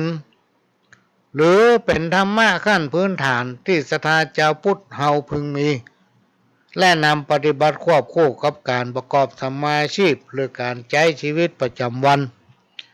ใครผู้ใดทำได้พี่น้องท่านผู้ฟังในชีวิตจะพบปะเจอแต่สิ่งที่ดีๆเป็นต้นว่าความสงบสุขความร่มเย็นนอกจากนี้วิบากกรรมต่างๆก็จะลดลงทั้งยังเป็นเกราะคุ้มกันภัยในยามที่ชะตาตกต่ำนี่เป็นต้นพี่น้องท่านผู้ฟังนี่ก็มาฝากไว้การทำทานการบริจาคทานเพื่อคนที่ด้อยโอกาสหรือยากไร้ไม่ว่าจะเป็นทรัพย์สินหรือแรงกายแรงสติปัญญาจะส่งผลให้ผู้ทำนั้นอุดมไปด้วยทรัพย์สมบัติครูบาอาจารย์ท่านได้กล่าวไว้ว่าจะไม่มีวันยากจนตรงกันข้ามกับคนที่บ่ชอบกินบ่ชอบทานคนที่บ่ชอบกินบ่ชอบทานเนี่ยพี่น้องท่านผู้ฟังข้อกรรมนั้นมักจะส่งผลให้พบปะแต่สิ่งที่บ่ดีมีความระทมทุกข์ใจอยู่ตลอดแม้นว่าจะมีสตางค์เต็มกระเป๋าก็มีความสุขเพราะหยังเพราะว่าเฮาบ่หุมกินบ่หุมทานมันก็มีหยังล่ะพี่น้องท่านผู้ฟังมากันมาเกิ้งไว้ในยามต้องอัพเนี่ยมักจะมีไผมาช่วยเหลือเพราะเป็นคนที่บ่ชอบกินบ่ชอบทานพี่น้องท่านผู้ฟังบ่ชอบทำบุญเผื่อแผ่ให้ไผนะอันนี้ก็นำมาฝากเด้อพี่น้องท่านผู้ฟังจากชวนบุตรหลานในฐานะที่เขาเกิดเป็นชาวพุทธมีพระแก้วทั้ง3ประการที่เฮาฮ้องว่าพระรัตนตรัยเฮามีสิ่งศักดิ์สิทธิ์เฮามีธรรมะอันเป็นคำสั่งสอนขององค์พระสัมมาสัมพุทธเจ้าอยู่ในจิตในใจเฮามีขวงแก้วทั้ง3ประการคือมีวัดที่บรรพบุรุษปู่ย่าตายายของเฮาได้เกาะกลุ่มลุมดาได้ช่วยกันสร้างขึ้นมาไว้เพื่อให้เฮาได้ฮู้ได้หันที่เฮาฮ้องว่าศาสนาวัตถุบ่ว่าจะเป็นโบสถ์วิหารศาลาบริเวณพื้นที่เสนาสนะคือวัดวาอารามเนี่ยเป็นของเฮาทั้งหลายที่เฮาจะต้องช่วยกันบูรณะพี่น้องท่านผู้ฟังจะต้องช่วยกันดูแลให้มันมีความงดงามตามกาลสมัยเพราะว่าวัดนั้นเป็นที่ชำระล้างมลทินอย่างต่างๆเนี่ยเป็นที่อบรมศีลธรรมเป็นที่ถ่ายทอดธรรมะอันเป็นคำสั่งสอนขององค์พระสัมมาสัมพุทธเจ้าจากพระเถระครูบาอาจารย์พระสงฆ์องค์เจ้าทั้งหลายเพิ่นจะนำมาอู้มาเทศมาบรรยายให้ฟังเขาจะฟังบ่ฟังเป็นเรื่องของเขาถ้าเอาฟังดีก็จะได้สติปัญญาถ้าเอาฟังบ่ดีฟังปุ้นฟังเพศก็บ่เกิดประโยชน์หยังไปนั่งเอาเจ็บก้นบ่ได้เหมือนกับคำโบราณที่ว่าหมอนั่นนั่งฟังธรรมกลางวิหารหมอนั่นตกเบ็ดอยู่กลางต้งในขณะที่นั่งตกเบ็ดอยู่กลางต้งได้ยินเสียงกองเวลาเพิ่นเทศทำเนี่ยพอทำจบเพิ่นจะตีกองตีละครั้งเนาะกังแสดงว่าทำผู้นั้นจบไปแล้วมันนั่งตกเบ็ดอยู่กลางต้งยกมือขึ้นสวะกันเบ็ดลงยกมือขึ้นสาธุมันได้บุญไอ้หมอนั่นนั่งอยู่กลางศาลาปฏิบัติธรรมพอเพิ่นเทศทำจบมันขณะที่เพิ่นเทศมันหลับเหรอหรือว่าจิตใจมันอยู่กับเนื้อกับตัวพอเพิ่นเทศจบมันก็หูฟังไปฉะนั้น ฟังออกหูซ้ายฟังเข้าหูขวาไปออกหูซ้ายฟังไปจบไปเป็นบุกไปเป็นวันมันมาเกิดผลพี่น้องท่านผู้ฟังการไอ้ที่ตกเบ็ดอยู่กลางต้งพอทำจบมันโยกมือขึ้นสาธุได้บุญนักเนี่ยมันเป็นนั่งเจ็บก้นบ่ได้กะก้นด้านอันนี้ก็เป็นเรื่องที่นำมาฝากพี่น้องท่านผู้ฟังขณะนี้พี่น้องท่านผู้ฟังก็กำลังรับฟังรายการสาระสปะร้อยอันปันเรื่องจากสถานีวิทยุกระจายเสียงพระพุทธศาสนาแห่งชาติและสังคมขึ้นเพื่อการศึกษาพระพุทธศาสนาและวัฒนธรรม FM 104.50 เมกะเฮิรตซ์วัดฝ่ายหินวัดฝ่ายหินตั้งอยู่ตำบลสุเทพอำเภอเมืองเชียงใหม่หลังมช.พี่น้องท่านผู้ฟังช่วยกันช่วยกันทนุบำรุงบอกว่าจะเป็นการน้ำกับไฟใกล้เทศกาลจะเข้าพรรษานี้เข้าไปตานตรงตานเตียนเนาะช่วยกันทนุบำรุงสถานีแล้วก็จะได้ฟังกันเมินเพราะสถานีวิทยุของวัดไฟนั้นเป็นของพี่น้องคนฟังทุกท่านและเป็นแม่ข่ายที่นำเอาสาระสปะร้อยอันปันเรื่องจากสถานีวิทยุคลื่นต่างๆเนี่ยมาเผยแพร่สู่พี่น้องท่านผู้ฟังถึงบ้านถึงจองถึงในหอในเฮือนถึงในมุ้งบุญถึงห้องน้ำบุญจับจำคนเข้าห้องน้ำติ้ววิทยุไปฟังตัวเราจะต้องช่วยกันทนุบำรุงเนอะพี่น้องท่านผู้ฟังแล้วก็จะได้อยู่ด้วยกันไปเมินนะฟังเสียงชัดเจนบอกว่ากลางวันกลางคืนพ่อช่วยกันทนุบำรุงนอกจากนี้ยังได้รับการอนุเคราะห์เมตตาจากท่านผู้อำนวยการสถานีวิทยุล้านนาเชียงใหม่ตำบลจ้างเผือกอำเภอเมืองจังหวัดเชียงใหม่ท่านที่รับฟังทางสถานีวิทยุล้านนาเชียงใหม่ก็ขอย้ำว่าถึงชั่วโมงเนี่ยเพิ่นจะตัดไปเป็นข่าวต้นชั่วโมงเนอะพี่น้องท่านผู้ฟังบางผู้บางท่านว่าโอ้มันหายไปเหียเปลี่ยนเป็นรายการอื่นไปไหลวิทยุไปทางอื่น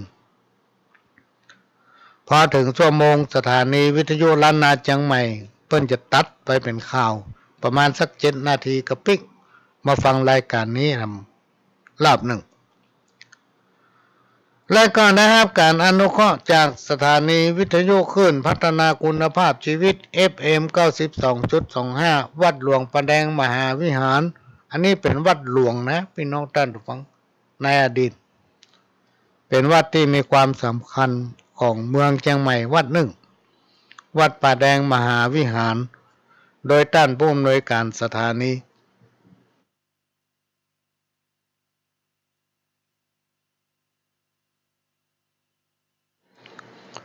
นอกไปจากนี้ยังได้รับการอนุเคราะห์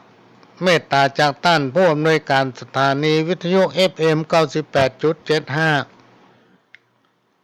ขึ้นธรรมะของชุมชนวัดห้วยตองซักตำบลขวางเปาอำเภอจอมทองจังหวัดเชียงใหม่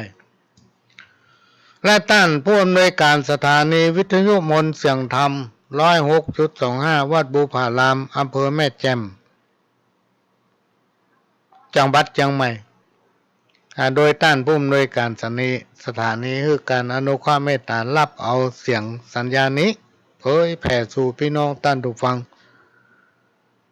ได้หลายพื้นที่พี่น้องท่านผู้ฟังสามารถรับฟังรายการนี้บอกว่าจะเป็นฟังสดๆจากสถานีวิทยุหรือว่าฟังจากเฟซ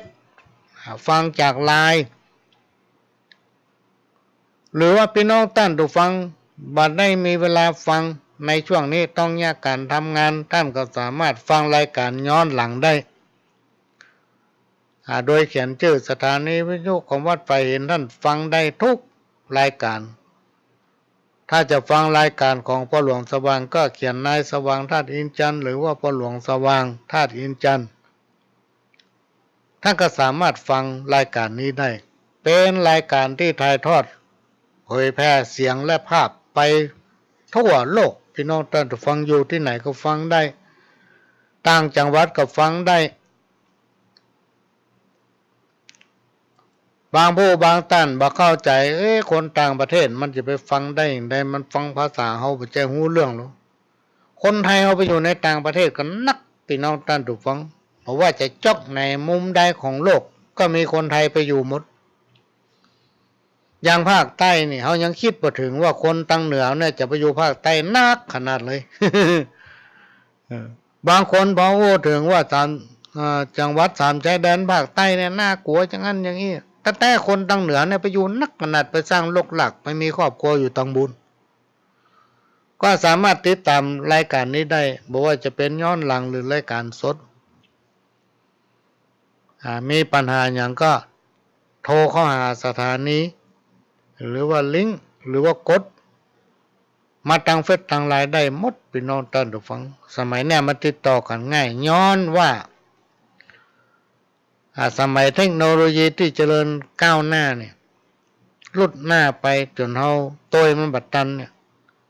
มันก็เลยมีความวุ่นวายอย่างนักหนาป้าป้านพี่น้องท่านผู้ฟังสมัยก่อนถ้ามีเรื่องอย่างเกิดขึ้นอย่างวันนี้นี่เป็นเดือนบ่เราได้ฮู้มีเหตุการณ์อย่างเกิดขึ้นในปัจจุบันเนี่ยกำเดียวไปทั่วกันหมดพี่น้องท่านผู้ฟังฮู้ทั่วกันหมดเพราะสังคมแห่งยุคออนไลน์ยุคเฟซยุคไลน์นี้ถ้าเอาใจในที่มันเป็นประโยชน์มันก็เกิดประโยชน์อย่างมากมายมหาศาลทำเฮาได้หูทำเฮาได้หันแต่ถ้าใจในทางที่บ่ถูกมันก็เป็นโทษเป็นพิษเป็นภัยอย่างมากมายมหาศาลอันนี้ก็เป็นสิ่งที่ทุกคนทุกท่านจะต้องพิจารณาพี่น้องท่านทุกฟังนานาจิตต่างคน10 คนจะเฮ้อใจเหมือนกันหมดมันถึงมามีความคิดของแต่ละคนเนี่ยมันจะมาเหมือนกันหมดมันก็มามีเฮาจะต้องเอาใจเปิ้นมาใส่ใจเฮาเอาใจเฮาแล้วไปใส่ใจเปิ้นบางสิ่งบางอย่างมันจะเฮ้อเหมือนใจเฮาหมดมันก็มีเพราะฉะนั้นเราจะต้องปรับใจเข้าหากันนะพี่น้องท่านผู้ฟังให้ดีที่ห่างก็เฮ้ออภัยกันจะไปจริงจังจะไปถือโทษโกรธกันเพราะการเกิดมาของคนนั้นมันไม่ใช่มีอายุถึงพันปีคำว่าอายุพันปีนะมันในหนังจีนนู่น เอาลองพอด้วยหนังจีนเวลาเปิ้นไหว้กันขอให้มีอายุหมื่นปีขอมีอายุพันปีมันมีหรอกพี่น้องท่านผู้ฟังไผไปถึง100 ปีนี่ก็เตียวไปได้แล้วมันไปแจ้บุญเป็นกรรมเก่าที่มันใจบ่เสี่ยงคนเฮานี่เกิดมาอายุบ่ถึง100พี่น้องท่านผู้ฟังทุกคนบ่เว้นแต่ยากที่มีจนจะเป็นตุกตะขอทานจะเป็นคนที่มีเลิศเลอมีสปะสะเป็นอย่างก็มีโมดในที่สุดต้องตายทุกคนเมื่อทุกคนจะต้องตายเหมือนกันหมดเนี่ยเฮาบ่ต้องจังกันละพี่น้องท่านผู้ฟังมีหยังก็โอ้กันบางผู้บางท่านบ่ทันตายเท่าสกรรมโดนฆ่าตายเพราะหยังเพราะปากมันเพราะการประพฤติปฏิบัติตนของมันหลายคนที่เนี่ยก็คิดว่าเหมือนมันก็ต้องตายอย่างเฮาเนี่ยคนเฮามันจะแตกต่างกันก็คือว่ากรรมภัยกรรมมันตายทุกคนน่ะแต่หลายๆคนภัยจะตายก่อนภัยนะอันแม่นว่ามีแก้วแหวนเงินคำนักหนาป้าป้านพี่น้องท่านวันตายหมดมีญาติโยมของพระหลวงนี่ที่เคารพนับถือกันเหมือนเป็นแม่พระเป็นพ่อพระมีรถเก่งอยู่เป็น4 5 6 7กันนู่นที่ดินนี่กว้างบ้านมีหมูกี่หลังสตางค์นี่มีเป็นปึ๊บในที่สุดก็ต้องตายแล้วก็เอาไปโดยบ่ได้เพราะฉะนั้นพี่น้องท่านผู้ฟังเมื่อเฮาเกิดมาเป็นคนในชาตินี้พบนี้เฮาฮู้อยู่ว่าอายุเฮาถึงบ่ถึง100จะไปจังกันยัง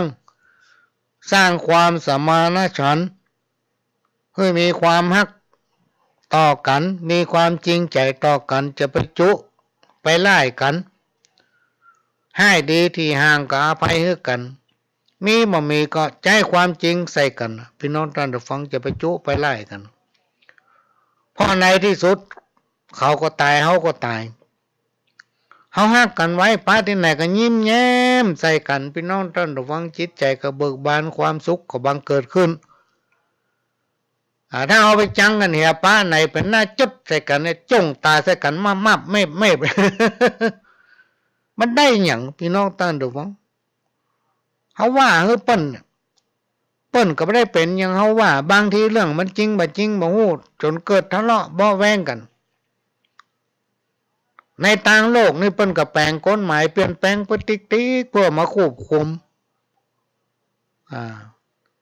เพื่อมาเป็นกฎเกณฑ์ให้คนชาวบ้านราษฎรได้ปฏิบัติตามแต่ก็มีการฝืนกันดันนักหนาป้าปั้น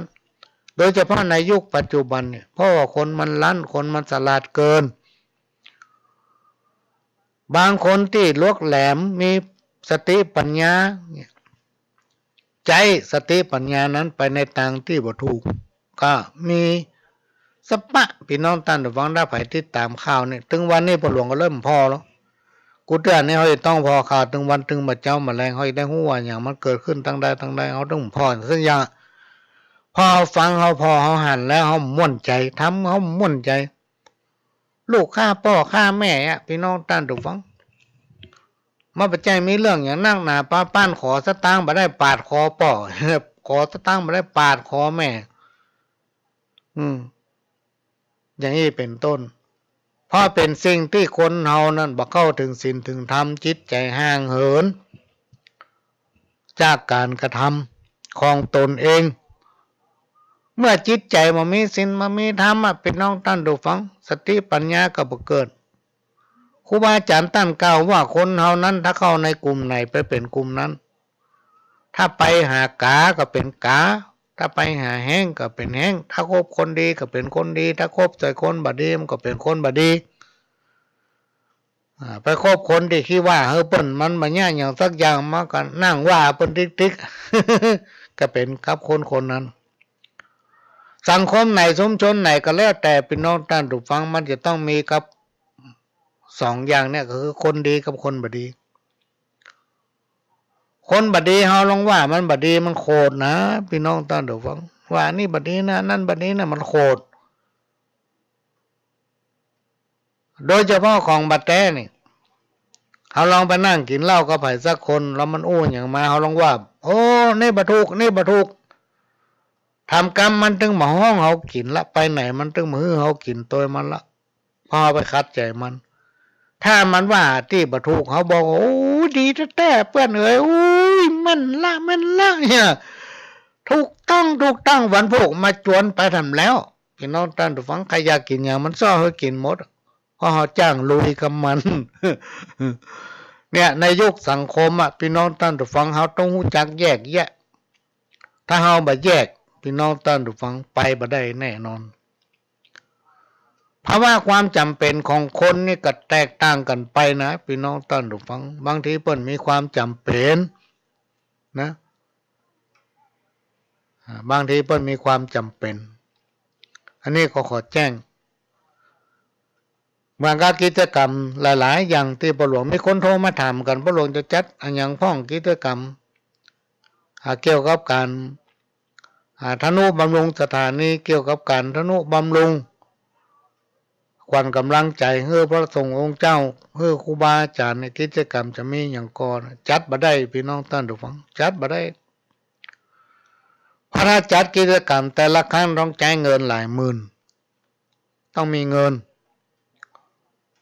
คือพระหลวงบ่ยึดติดกับปัจจัยไงบางทีเรามีเงินเราก็มาใช้จ่ายเพื่อความสบายใจของตัวเองและของคนนั้นคนนี้เปิ้นได้อยู่ดีกินดีเฮาก็ม่วนใจเฮาได้ข่าวว่าไผถูกหวยเนาะ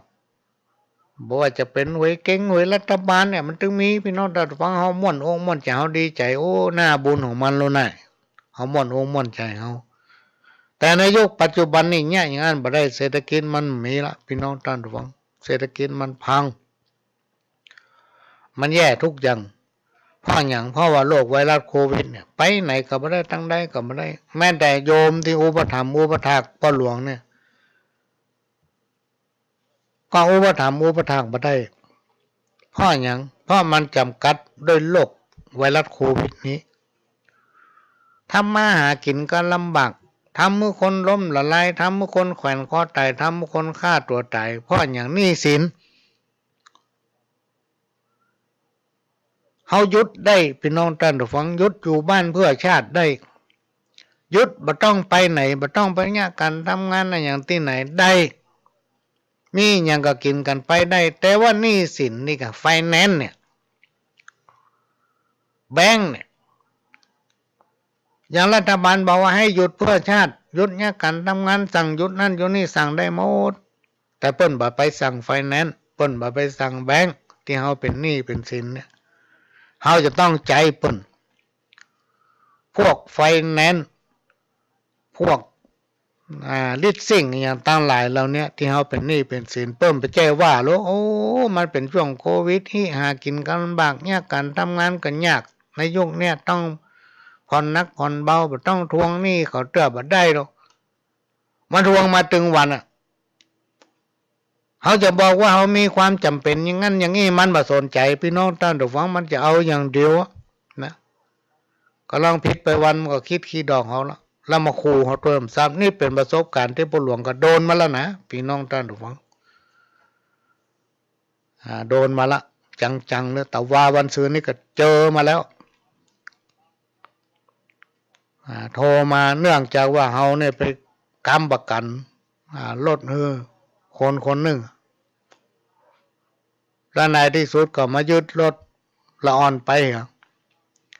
แล้วเอาไปขายถูกนะเอาไปขายถูกพี่น้องท่านผู้ฟังและในส่วนเกินมาเต็กเอากับละอ่อนเนี่ยพอละอ่อนมันมีฮื้อช่วงโควิดเนี่ยปนถึงหู้กันถึงบ้านถึงเมืองมาหาสตางค์ยากไผก็ตึงมาใครไปไหนก็มาขู่มาเข็นเอากับละอ่อนมามีฮื้อก็มาขู่พ่อหลวงเนี่ยหาบุคคลกำมือเขาค้ำประกันเนี่ยมันสมกับกรรมโบราณที่ว่าถ้าใครสิหายคือเป็นคนค้ำประกันเนาะมาเต็กเอากับละอ่อนนี่ยังเป็นปัญหาอยู่นะอันนี้เป็นของจริงที่เกิดขึ้นกับตัวของพ่อหลวงเนี่ยด้วยความที่ใจดีของเขาว่าละอ่อนมันต้องการจะสร้างเนื้อสร้างตัวไปเซ็นค้ำคือมันกลายเป็นคนเดียวกันพอละอ่อนมีฮื้อเปิ้นมาด่ามาเต็กเอาจะกำเขาทั้งที่เพราะว่าเศรษฐกิจเป็นอย่างนี้ก็หู้อยู่เพราะฉะนั้นสิ่งเนี้ยมันเว้นกันบ่ได้เปิ้นจะว่าโอ้อินโดมันเป็นความจำเป็นอันนั้นนี่เปิ้นบ่คิดหรอกพี่น้องท่านผู้ฟังโอ้มันมีแต่โลกเปิ้นบ่เชื่อหรอกอันนี้ก็มาฝากไว้พี่น้องท่านผู้ฟังฝากไว้ว่าอย่างที่มันรอกันได้ก็ต้องรอต้องปั่นอกปั่นใจหากันบ่ใช่มาขู่มาเข็นมาบีบแกเป็นน้ำมันอย่างนี้บ่ถูกต้องทำมาเสียกำลังใจที่เราทำอยู่ถึงวันเนี่ยเลยเสียกำลังใจละทำกรรมไผมาหาอย่างเฮาบ่ค่อยได้เฮาบ่ค่อยเฮืออย่างไผบ่ค่อยช่วยเหลืออย่างไผเพราะช่วยแล้วมันเป็นโทษแล้วทุกบ้านมันจะมีคนฮักคนจังพี่น้องท่านผู้ฟังเฮาสังเกตคนเฮาไปบ้านไหนถ้าเฮาไปป้าใส่คนที่เปิ้นฮักกันเนี่ยโอ้เปิ้นดีเน้ออย่างนั้นอย่างนี้อันนี้คือความจริงนะพี่น้องท่านผู้ฟังแต่ถ้าเฮาไปบ้านไหนเฮาบ่ฮู้เฮาไปป้าใส่คนที่เปิ้นจังกันโอ้บ่เป็นไรมันถึงบัดนี้อย่างนั้นอย่างนี้มันถึงมีหมดแหละพี่น้องท่านผู้ฟังทุกบ้านจะมีเรื่องที่ว่านี้ก่อนที่จะฟังเทปซอประวัติของหลวงพ่อครูบาเจ้าครูบาโสภาพระอภัยสารทะสังฆปาโมกข์องค์ปฐมสังฆราชาแห่งล้านนาวัดฝ่ายหินอำเภอเมืองจังหวัดเชียงใหม่พี่น้องท่านผู้ฟังซึ่งเป็นพระครูบาห้องว่าไทยเทระองค์หนึ่งของเชียงใหม่ที่สร้างชื่อสร้างเสียงให้จังหวัดเชียงใหม่เฮาในสมัยก่อน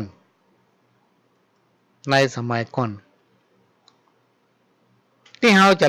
ลืมบ่ได้พี่น้องท่านผู้ฟังเฮาคนเหนือเฮาจะลืมบ่ได้ลืมบ่ได้ เหมือนกับครูบาเจ้าศรีวิจัยสร้างถนนขึ้นดอยสุเทพไผ่สร้างกับบรรลุไผ่สร้างกับบรรลุไปนิมนต์ครูบาเจ้ามาครูบาเจ้าบอกเขาจะช่วยทุกอย่างพี่น้องท่านทุกฝังด้วยบุญบารมีอย่างหลายๆอย่างสิ่งศักดิ์สิทธิ์รักษาเมืองเนี่ยมันจะมาคุ้มครองรักษาพี่น้องท่านทุกฝังทั้งหลายที่เป็นชาวพุทธให้รอดพ้นจากอุบัติภัยหรือว่าไวรัสโควิดทั้งหลายเหล่านี้เราจะต้องมีสุขภาพแข็งแรงสมบูรณ์กินได้นอนหลับอยู่ดีมีสุขพี่น้องท่านทุกฝังอันนี้ก็เอามาฝากไว้ฝากกรรมเก่าทำข้อหนึ่งเพิ่นบอกว่าจะไปเอาคนตาบอดมานำทางก็หมายถึงว่าจะไปเอาคนที่บ่ฮู้อย่างเนี้ยพี่น้องท่านทุกฝังคนที่บ่ฮู้อย่างเนี้ยมันมีหลายอย่างบางทีมันฮู้กันเป็นคนที่มีสติปัญญาแต่มันไม่ยอมรับความคิดของคนอื่นเอาความคิดของมันว่าในสิ่งที่มันทำบ่ดีแต่มันว่าดีอ่ะ ก็เราว่าบ่ถูกมันก็จังเขาล่ะก็เราว่ามันถูกมันก็ชอบเขาอย่างที่อู้บัดกี้นี้จะไปเอาคนที่มีความรู้คนที่มามีวิสัยทัศน์คนที่มาปรับใจหาคนอื่นคนหันแก่ตัวมาเป็นคนนำทางจะไปเอาคนตาฟางมาแบกแค่คนที่มีความสามารถพี่น้องท่านฟังจะไปเอามาเป็นผู้นำจะไปเอาคนที่บ่รู้จริงมาเป็นครูมาเป็นแบบอันนี้เป็นกรรมเก่าที่ครูบาอาจารย์ตั้นได้แต่งแต้มกล่าวและก็เขียนไว้จะเชิญพี่น้องท่านทุกฟังรับฟังซอประวัติของหลวงพ่อครูบาโสภาพระอภัยสารทะองค์สังฆปาโมกข์องค์ปฐมสังฆราชราชาองค์แรกแห่งล้านนาซึ่งสร้างชื่อเสียงสร้างประวัติตำนานไว้กับเมืองล้านนานี่วัดฝ่ายหินอำเภอเมืองจังหวัดเชียงใหม่เป็นที่ตั้งแห่งสถูปของครูบาเจ้าเปิ้นตั้งก็ตั้งใจฟังเนอะเพราะว่ามีคนขอมานักขอฟังเนี่ยก็จะเปิดให้ฟังจนจบเนาะก็เดี๋ยวค่อยมาปะกันรอบนึงเชิญครับลอน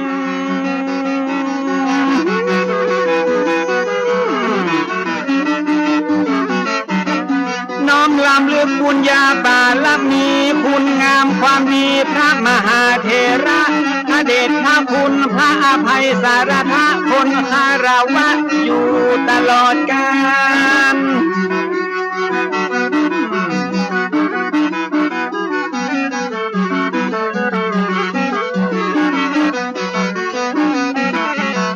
เจ้าเฮ้ยกับครูบาตนผู้ยิ่งใหญ่และอยู่ในใจของเราสังฆะครูบาโสภาพระอภัยสารทะน้อมการวะคุณงามความดีถึงแม้ท่านจะมรณภาพไปเมินขนาด179 ปีเป็นดวงดาวที่แผ่วพราวสีงดงามบ่มีวันล่นจากฟ้า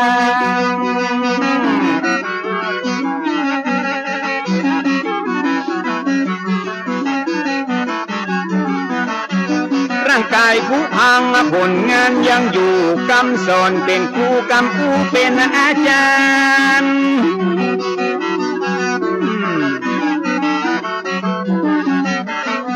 ไป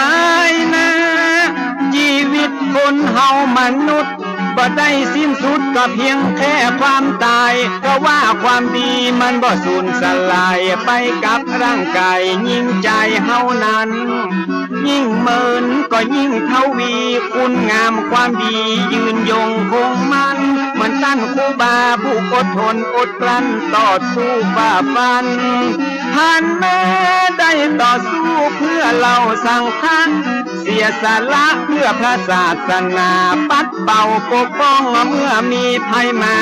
ประมุขสังฆาล้านนาโกนอี ขอน้อมสะดุดีสิทธมุนีผู้มีบทบาทนี่แหละน้อสาธุน้อม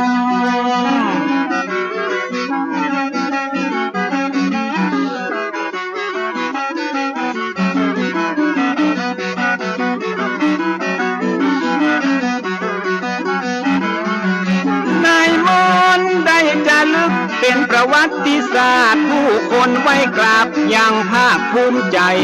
การต่อสู้เพื่อคนหลวงหลายสมควรที่ได้ยกย่องอวดอ้างเหมือนเป็นผู้แบ่งต่างให้คนรุ่นหลังก้าวย่างเตียวต่อนี่แหละน้อไว้ที่เลิศล้ำวันนี้จะมาปลายแม่บัวซอนไปผู้ประวัติของหลวงพ่อครูบาตนเก่าตนแก่ของเมืองเชียงใหม่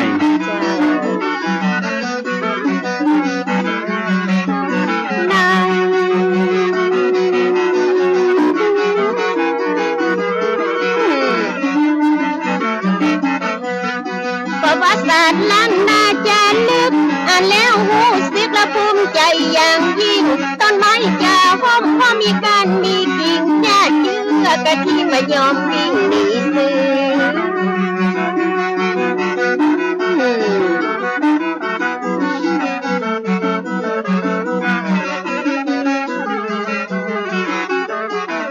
เจ้าเอ๋ยการทำดีแล้วพวกคนส่วนมากละมันยากแสนยากเหลืออายังทุกสิ่งวันว่าต้นไม้ละมันมีหลายกิ่งมนุษย์ใจหญิงมีหลายชาติพันธุ์ต่างพ่อต่างแม่ทุกสารทิศฉะนั้นความคิดมันถึงต่างกันนะปุถุชนธรรมดาสามัญปัจจัยพระอรหันต์มันถึงเป็นแบบนี้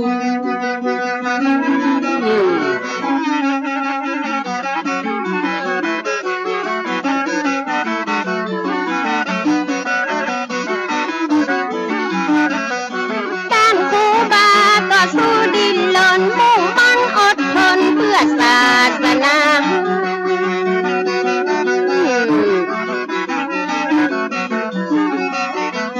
อย่างมาอีนานาจิตตังและนานาทัศนะของกายกับพระใจบรรละตัณหามีโลกปวดหลงอยู่ตลอดเวลาโยมจะนำพาเราไปสู่ความขัดแย้งบอกว่าไปนอกบอกว่าไปในหาเรื่องใส่ไฟคอยจะกันเก่งต้นว่ามาแล้วมันหันตรงเฮงปล่อยมันเห่าสุดวันสุดคืนเหมือนข้าพุทธกาเป็นกอมละคูบาแล้วก็พร้อมเอามาโตเป็นเพนคืนตุเจ้าสั่งทานและถ้าบ่มียุดยืนและศรัทธาแตกตื่นแยกกันกาบไฟตัดบัวยังเหลือเยื่อใยทิศต่างไปเตะใจใจเตะนี่เลยน้องยานี่เลยน้อง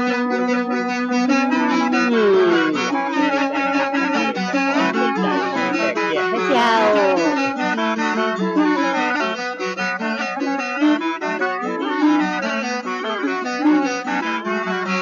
นายมนต์ครูบามีจุดยืนแล้วว่าสิทธาคตย่อมบักโบดแน่บอกว่าคือไผ่มันขึ้นอยู่กับความเชื่อและจิตใจไผ่จะเลื่อมใสฝ่ายใดก็ได้ขอคือได้เป็นคนไทยมีรัตนะไตนั้นเป็นดีปึงนี่เลยน้องไว้เลยน้อง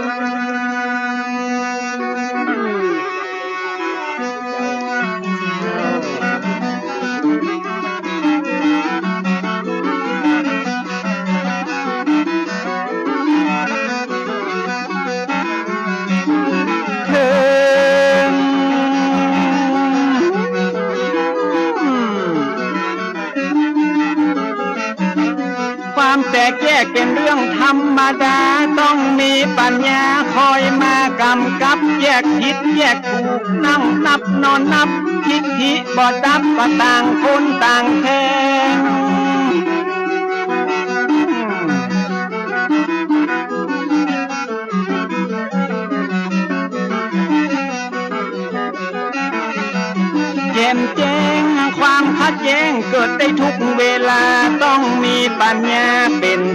กำกับต่างฝ่ายต่างถอยตั้งนึกนอนนับต้องยอมรับพร้อมฮืออภัยครูบาได้ทำไว้เป็นแบบอย่างครูบาได้สร้างเพื่อพระสงฆ์ทั้งหลายได้ชี้แจงให้คนเข้าใจได้อธิบายให้คนได้ฮู้ครูบาหลวงปู่ได้ชี้แจงเนาะ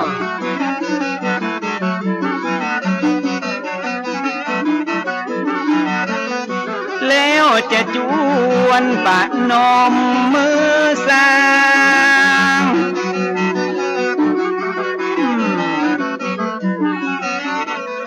ครูบาโสภาผู้ดูแลศาสนามาเมือง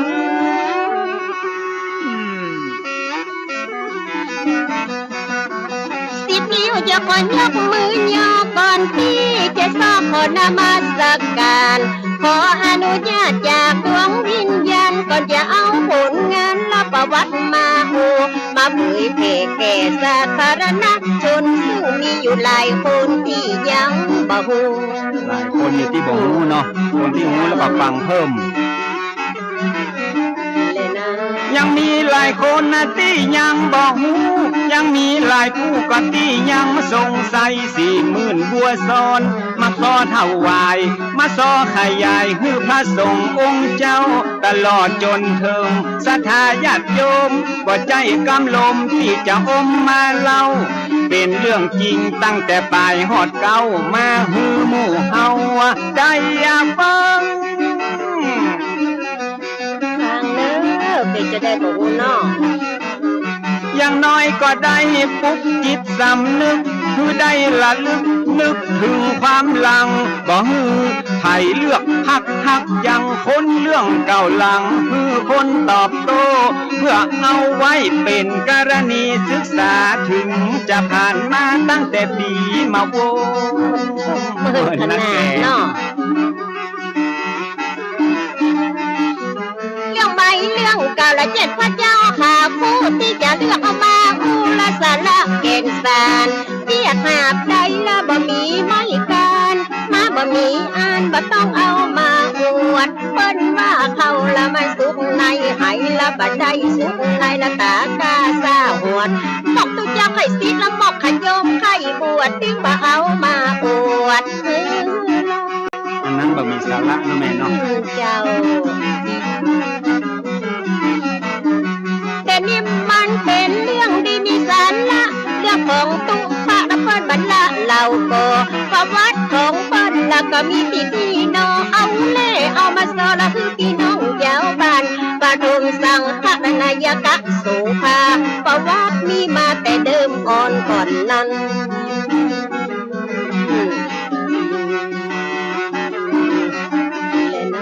ประวัติมีมาแต่เดิมอ่อนก่อนนั้นตามที่ได้อ่านจากในหนังสือว่ามีผัวเมียคนที่น่านับถือไผก็เล่าลืออวดอ้างกันหมด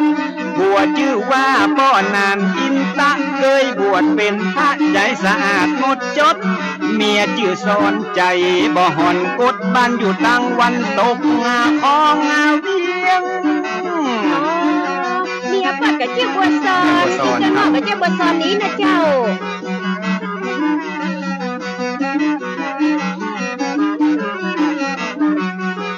สมัยนั้นยังเป็นดงป่าไม้สักต้นใหญ่ก็ต้นยางต้นเฮียงอยู่แดงแพงแงะและต้นตะเคียงเก็ดเป้าสูงเปียงเอียงอิงต้น5ขมอบข้าเจ้าเงานิ้วกิ่วกลมปลายปัดเจยลมสูงกึ่งกลางฟ้า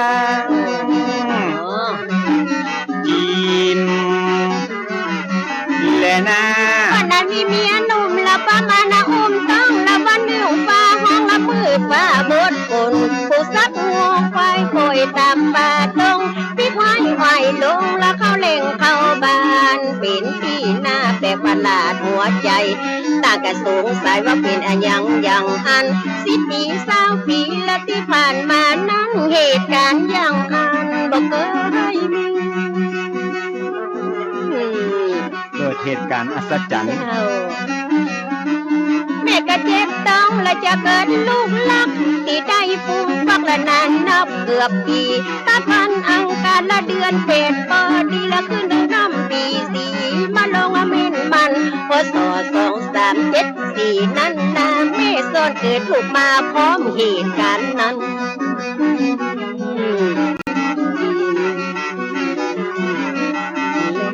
ใกล้แจ้งก่อนหันแสงสุริยะก็ป้อนานอินตั้งแม่สอนดีใจได้ลูกฮักที่เป็นป้อใจตั้งชื่อว่าควายเป็นมังคละร่างกายแข็งแรงครบ32ผิวพรรณพดผ่องบ่มีไฟกากะเจริญไวบ่มีภัยโลคะช่วยงานสับปะยางอันละอ่อนหูกรรมเนาะเต้นตีนเต้นมือบอกว่าถือว่าติ้วถึงตัวน้อยนิ้วกำแผ่วซิวแผ่วควานหับน้ำโบหนัววาดเฮือนเตือนจานห้องใจเงี้ยการมาคืนตันมาวันได้บ่ได้บังคับบ่ได้วอนขอบ่ต้องได้รอฮือบอกแม่ห้องใจจีมและน้องเด็กชายควายละอยู่กับพ่อแม่คอยเฝ้าดูแลและสุขสันต์หันษามีวันหนึ่งละตั้งเจ้าปูบาได้เมตตาละมาบินทับบาทละมาหันใส่ตัวละอันเด็กชายควายแกก้าวว่องไวและมีแววฉลาดปูบามันวิชาจะขออาโดญาติกับพ่อนานอินตะตันที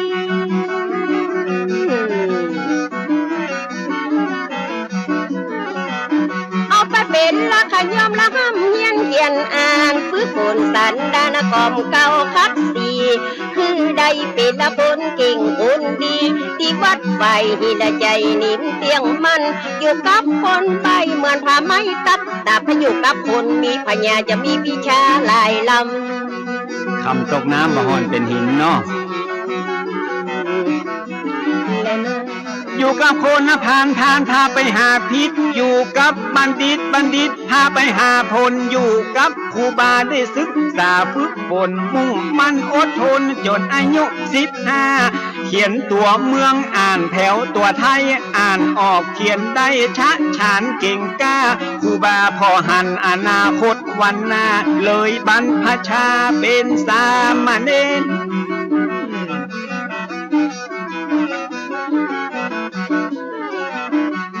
สู่ร่มเงาผ้ากาสาวาพัดท่องมนต์ทำวัดเคร่งครัดตามเกณฑ์พยัญชนะ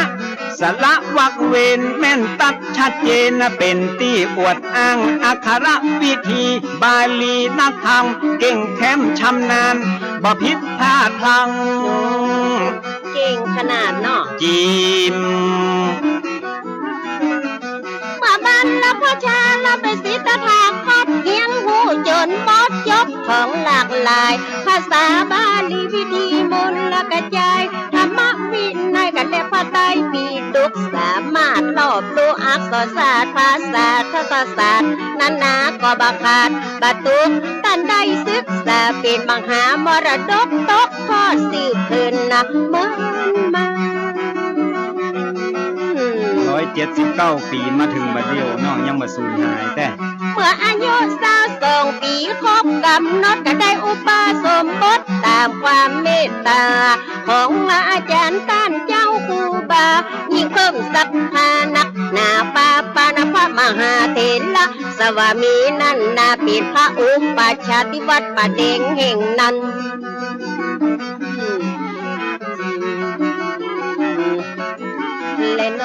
ได้เจ้าอาวาสวัดป่าแพ่งเมตตามาเป็นกรรมวาจาจารย์วัดไฟหินเป็นอนุสาวนาจารย์ได้ฉายางามว่าโสภาภิกขุได้ศึกษาก็เฮียนต่อเพิ่มเติมจากของเก่าเดิมมาจากเนนฮอดตุเฮียนแตกฐานสำเร็จล่วงลุเป็นที่น่าสาธุยินนาดี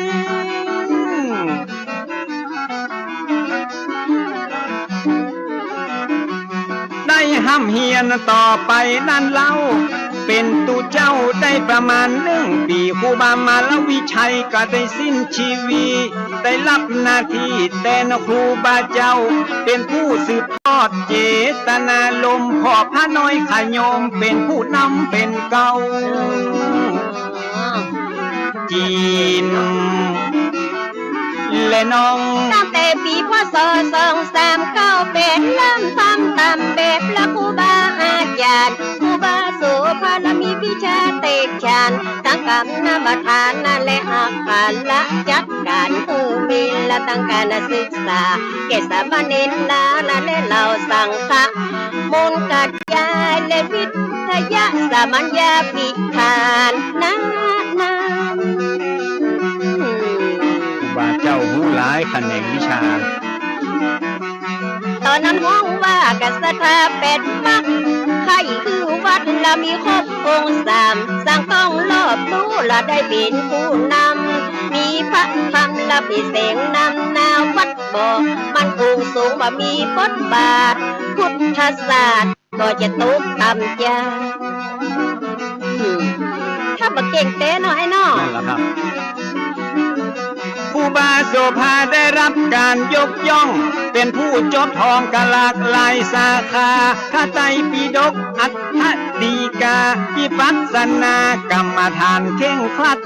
จบนิรุตทางอักษรศาสตร์เอาสูตรนักปราชญ์และการปฏิบัติท่านเอาเงิมหาอยู่ตั้งหลังวัดบำเพ็ญวิปัสสนาถึงวันเงิมหาหลังวัด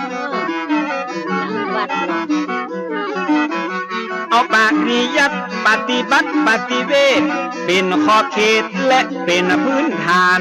พุทธศาสตร์จะอยู่ยั่งยืนนานวัดเป็นสถานที่น่ากลับไว้คนบ่ฮู้บ่มีผู้นำคนบ่มีคุณธรรมบ้านเมืองจะฮ้อนหายจิม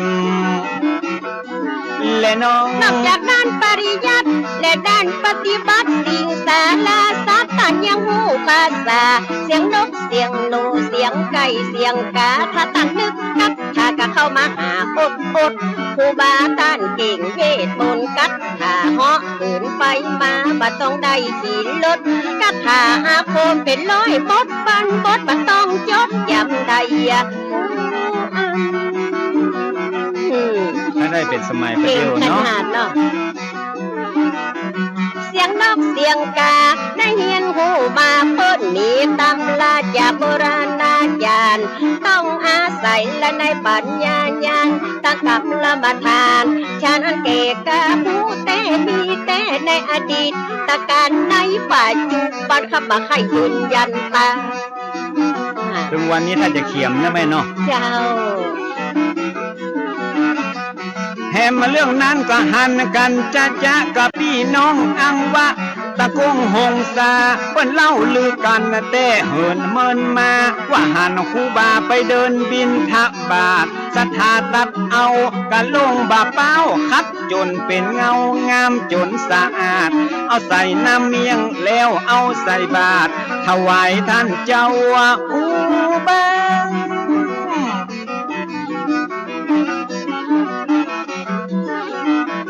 ห้องใครพิสูจน์เอากะลงเกิงนั้นแล้วก็เดินทางมาเสาะถามหามาปะกะลงบาเป้านั่นนาที่ต้านครูบาไฟหินดังอันเจ้าว่าครูบาเพราะเหินเดินอากาศไปบินทบาทที่อังวะคุณนั้นจิมและน้อง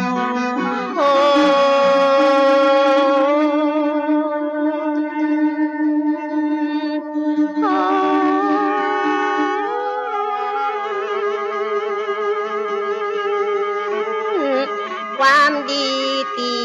ทำไว้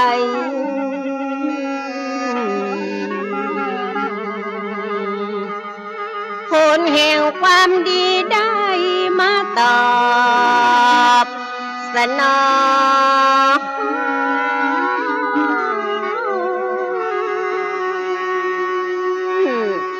แต่ครูบาโสภาผู้สร้างความเหลืองมาลอย ก่ศาสนาบวรและศรัทธาเจ้าบ้านทางการใดน้องทว่า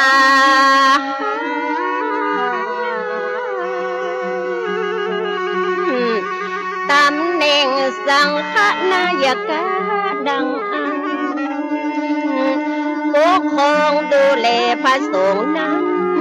ทั่วโขงเขต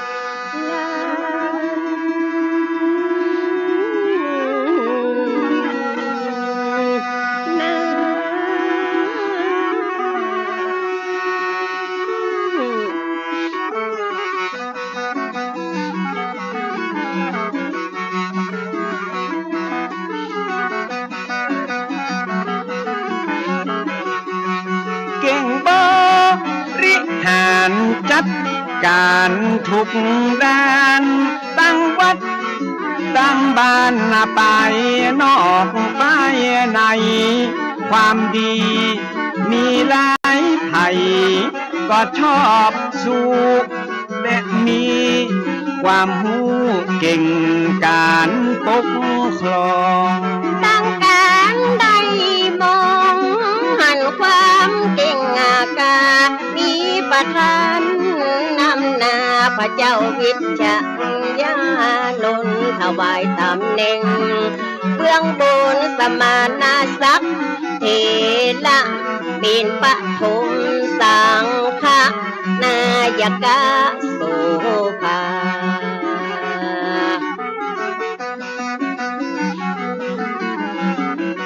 ถวายมุทิตายินดีจัดขึ้นหมู่คนคึกคืนอนุโมทนาที่ดอยสุเทพวัดวาอารามควงแก้วฉลองเป็นน้ำแล้ว2438พอดีภาษาก็มีบอกไว้ดีเก่งฉลองตำแหน่งหลังได้สังฆราชาเลยอาราธนามาอยู่ไกลไกลเหนือเวียงเชียงใหม่นั่นคือวัดเจียงยืนพศวันคืน2439เพื่อการพอเฝ้าและพัฒนาดูแลศาสตร์ศาสนาสั่งค้าใหญ่น้อยหือเป็นไปเรียบร้อยสะดวกสบายศาสนาเรื่องไรใดๆก็ก้าวหน้ามาตกตามจากการศึกษาก็ดีกรรมฐานก็มีพิปัสสนามุ่งมั่นล้วนเป็นพื้นฐานศาสนามั่นคงต่อมามีองค์ภิกขุหนุ่มน้อยกิริยาเรียบร้อยมีนามว่าปิงบ่ฮือสุงสิงทะส่งตนเท่าบ่ฮือไปไวตุเจ้าติดมัดอกมัดแอวสักพาเตกแถวเป็นสองหมู่สองข้างพระสงฆ์แตกมังกาจัดกาใหญ่เป็นสองมีกายวุ่นวายเสียงทานนาพระป่าพระบานแยกกันวันป่าลัทธิมหาปิงท่านกุมภาบ่มัดอกคือจ่าพอแล้วบ่งามหลายคนหันตามไปนิยมชอบสู่นิกายใหม่ไฟยูอคติลำเอียงปากันทบเทียงศ ำเนียงตอบโตพ้องก่อปวดโอว่าลัทธิไม่ดีพ้องกะบอกยอมนี้ว่าเก่าดีดังอันหน้าต่างก่อคัดค้านขาดแย้งบ่อมมาชมไผบอกละน้องปานีโอบเพื่อหันแต่นอกเนื้อบ่หันไปในต่างคนต่างใจว่ากันบ่ได้ประชา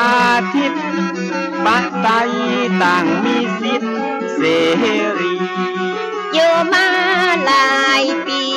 เห็นที่เจ้าบ้านภูมิผู้อยู่ข้างท่านมาหาปิงล่องใต้จากเบี่ยงพิงไปพอตำแหน่งไว้ท่าเพื่อท่านมาหาปิงได้เป็นเจ้าคุณนาพีที่สามละคุณเป็นตำแหน่งใหม่มาเจ้านายล้านนา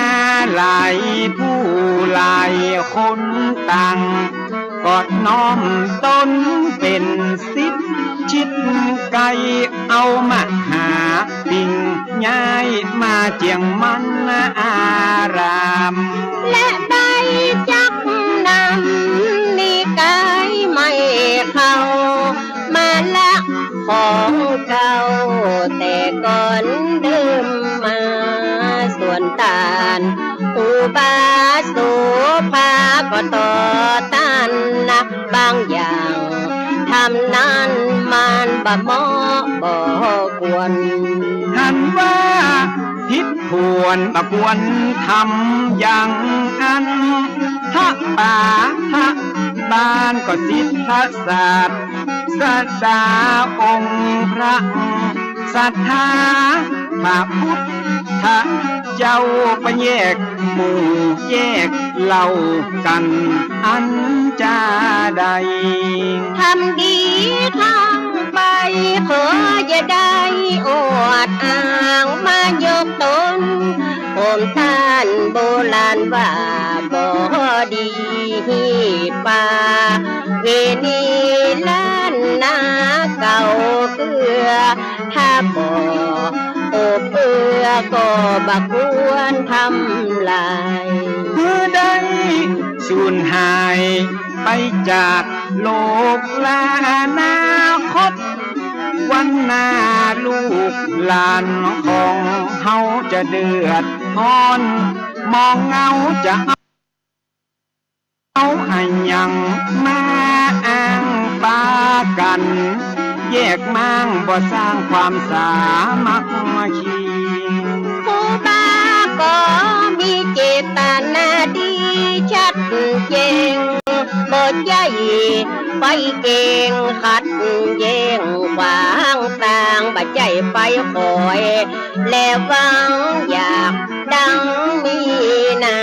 เพื่อภาษาศาสนาและศรัทธาญาติโยมจะได้สุขสมเหมือนอย่างก่อนกี้ถ้าเป็นอย่างนี้บ้านเมืองก็วุ่นวายป่าฮือยิ่งใจตั้งหลายหนุ่มเท่าสับสนแต่เราเลือกหักเลือกยังจริงลวงพันลังพร้อมกันต่อต้านพระสงฆ์เจ้าบ้านผู้เลื่อมใสศรัทธาในตัวตานอุบาสุภาตนเข้าเรื่องถึงเก้าเงาพระมหาธีลาดูแลศาสนาสังฆาเมืองไต้เก้าเงาตนใหญ่ที่บางกอกนะครหูความสั่นคลอนเดือดร้อนดังอันมีคำสั่งมานั้นหือตั้นครูบาอาราม ดท่านนาไปบางกอกเมืองกวางเพื่อระงับยับยั้งเหตุการณ์อาธิกรศาสนาบ่บนป่ามองมนความบัวบ่อเพื่อจำน้ำบ่คือปุ่นมัว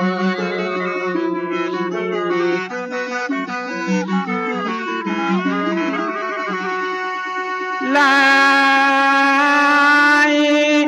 ลายตุเจ้าพระนายใหญ่น้อยปากันเศร้าซอยมาส่งครูบาด้วยน้ำมาตา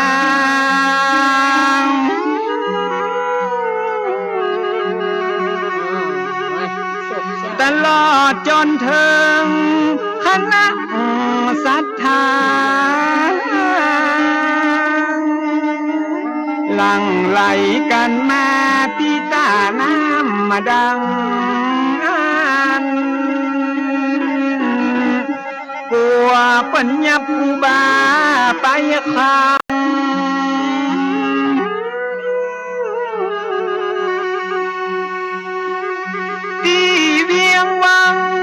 ปิดกัน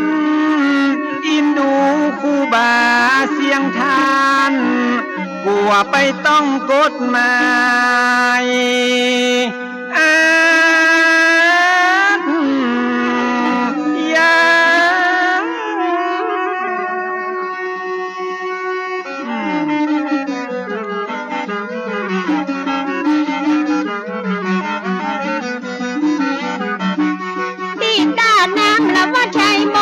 สถาสาธุชนไหลหลังไก่ไก่ปากันนาเตียวย่างละมาห่วมได้ยินนาขาวลือพ้องก็ว่าดีว่าให้ครูบาได้รับหนังสือว่าเป็นกระบฏบัดต้องนับคือป้าคือบุลันนาเตกไปปอนลำปักครูบาว่าต้องประหารกลางวันแสกพ้องว่าถูกขังเดี๋ยวแยกว่าไปต่างๆนาข่าวลือแพร่ไปทั่วทิศบ้าฮือลูกศิษย์ลูกหาผู้ที่เลื่อมใสครูบานั่งเจ็บน้ำตา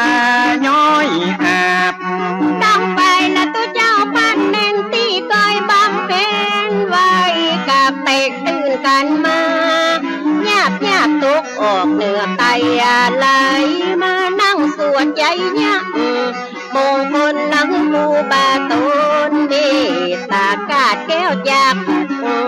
ให้ยาหมดสิ้นปัญหาทุกอย่างบังกองตูเจ้าสวดยกศรัทธากราบนบพร้อมพังบอกว่าคนยืนคนนั่งบ่มีตังวางเตี้ยวตึงยิงตึงใจอดปากันดักหมดบ่เอ็กบ่เอวห่วมใจกันเป็นหนึ่งเดียวมาส่งครูบาไปบางกอกเมื่อคนนำมากันดวงหลายครูบาก็ได้ประกาศบอกเกษัตริย์พระนพ่อออกไม่ออกบ่ว่าไปนอกไปในขอคือหมู่เฮาพี่น้องบ่ต้องห่อนทุกข์ตกใจบ่ต้องเป็นห่วงเป็นใหญ่บ่ใจมีภัยมีเฮาไปประชุมสังฆะสันนิบาตที่กรุงเทพนับเป็นโอกาสพิเศษจะได้หูดำหูแดงเฮาจะได้เสวนาผู้จาพาทีจี้แจงเปิ้นว่าเพชรดีต้องมีแสงได้สำแดงหือเปิ้นได้ทองพศ2449คนเฝ้าฟังข่าวแต่นอไผก็ไผหันนาให้โพนะที่ตามนักวัดเด่นท่ามกลางในที่ประชุมเป็นที่จุมนุมมหาเทนครูบาไปหินได้นั่งใจเย็นร่วมกับสังฆาผู้ใหญ่พระบาทสมเด็จ ห้าประทับนั่งหน้าไกลๆตัดถามถึงความหอนหายไปในพระทรงฆ์ลานหน้าครูบาถวายพระพรตอบขั้นตอนของปัญหาชะชานไขข้อสั่งกาองค์มหาราชาพอพระไทยยิ่งมีพระราชปฏิสันอ่านกับท่านครูบาหลายสิ่งจนคำมาเพื่อพระไทยมิ่งเลื่อมใสในตัวครูบามีใจแนวแน่ดูแลพระศาสนาสนับสนุนตั้งการศึกษาของพระสังฆาทุกฝ่ายทรงทราบถึงข้อเท็จจริงก็ยิ่งเข้ามากราบไหว้ทรงหันการเอาใจใส่และมีวินัยดีงดงามศีลาจารวัดผลงานประจักษ์เป็นสักขีสมเป็นสิทธิ์พระมุนีควรที่อวดอ้างยกย่องยืนถวายนพระราชทานตำแหน่งเป็นการประกาศตรงและเป็นการเชิดชูยกย่องเป็นพระราชาใหญ่โตเพราะคุณและความดีมีนักสูงเกียรติสูงศักดิ์อักโขทำหน้าที่พระสาวกของพระพุทโธของหลวงในพระราชทินนามพระอภัยสารทะสังฆปาโมก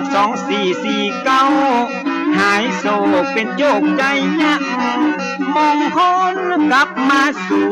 เวียงเจียงใหม่ยิ่งใจพร้อมกับพระสงฆ์หลายคนหลายลูกหลายตนต่างตั้งขบวนแห่ขบวนพระสงฆ์องค์เน้นนับเป็นเส้นตามลำน้ำเมบอกว่าตุนนุ่มตุนเกเลเหลืองอลามเลี้ยงลงยากไปถึงเมืองลาบุญย้ำหลุงอรุณเต็มถึงฝั่งสองถึงวัดใหญ่มงคลเนืองนองพี่น้องมีสองฝากฝั่งบอกว่าบนบกในน้ำไหลล้ำปากันไหลหลังบ่มีไผ่ปังขับสั่งมาด้วยจิตใจศรัทธาน้อมถวายการต้อนรับครูบามาด้วยยศถาได้เป็นประมุขสังฆาคงเขตล้านแน่เชียงใหม่สังฆราชานายกะคนคารวะกลับไปศาสนาล้านนาจะได้น่าจะเดินรุ่งเรืองกว่าเดิมโตอายุของพุทธศาสนาละอันใดมันขาดก็เสริมปริยัติปฏิบัติต่อเติมจะเพิ่มคนมาไว้กาในด้านคันธะธุระวิปัสสนาทุละบ่ขาดผู้นำผู้มีบทบาทเสริมสร้างวัดวาอารามวิหารศาลาภูติบ่มีตีเหยียดยามวัดวาเจริญงอกงามสมนามเวียงพิงยิ่งใหญ่ศาสนาขณะนี้พี่น้องท่านผู้ฟังก็กำลังรับฟังรายการสาระสปะรายอันปันเรื่อง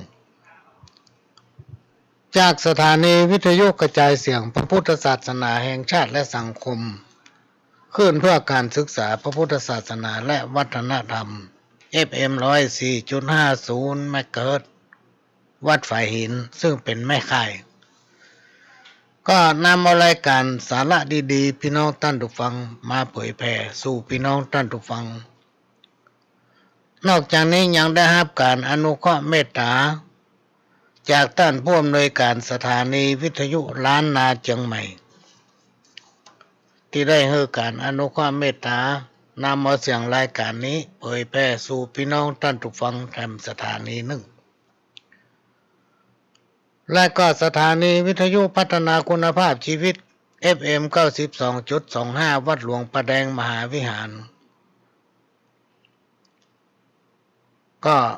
ได้รับการอนุเคราะห์จากท่านผู้อำนวยการสถานีนำเอาเสียงรายการนี้เผยแพร่สู่พี่น้องท่านผู้ฟัง และสถานีวิทยุ FM 98.75 คลื่นธรรมะของชุมชนวัดห้วยตองซักตำบลกวางเปาอำเภอจำตองจังหวัดเชียงใหม่สถานีวิทยุมนต์เสียงธรรม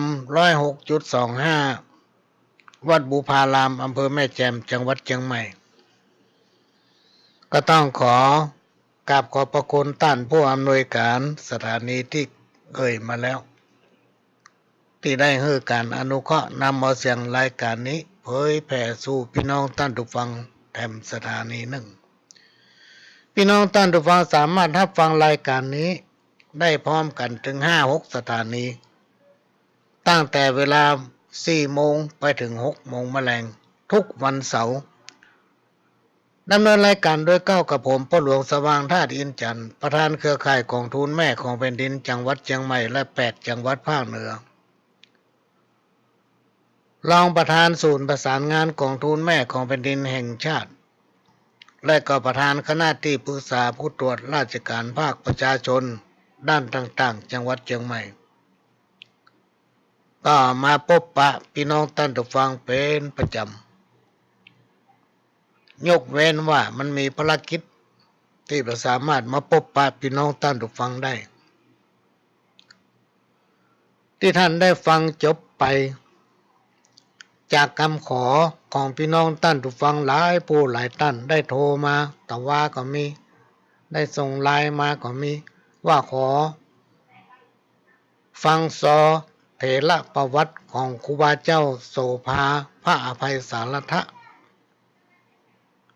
องค์สังฆปาโมกข์ปฐมสังฆราชาแห่งล้านนาสังฆราชแห่งล้านนาพี่น้องท่านฟังวัดไฟเห็นซึ่งก็มีอัฐิของ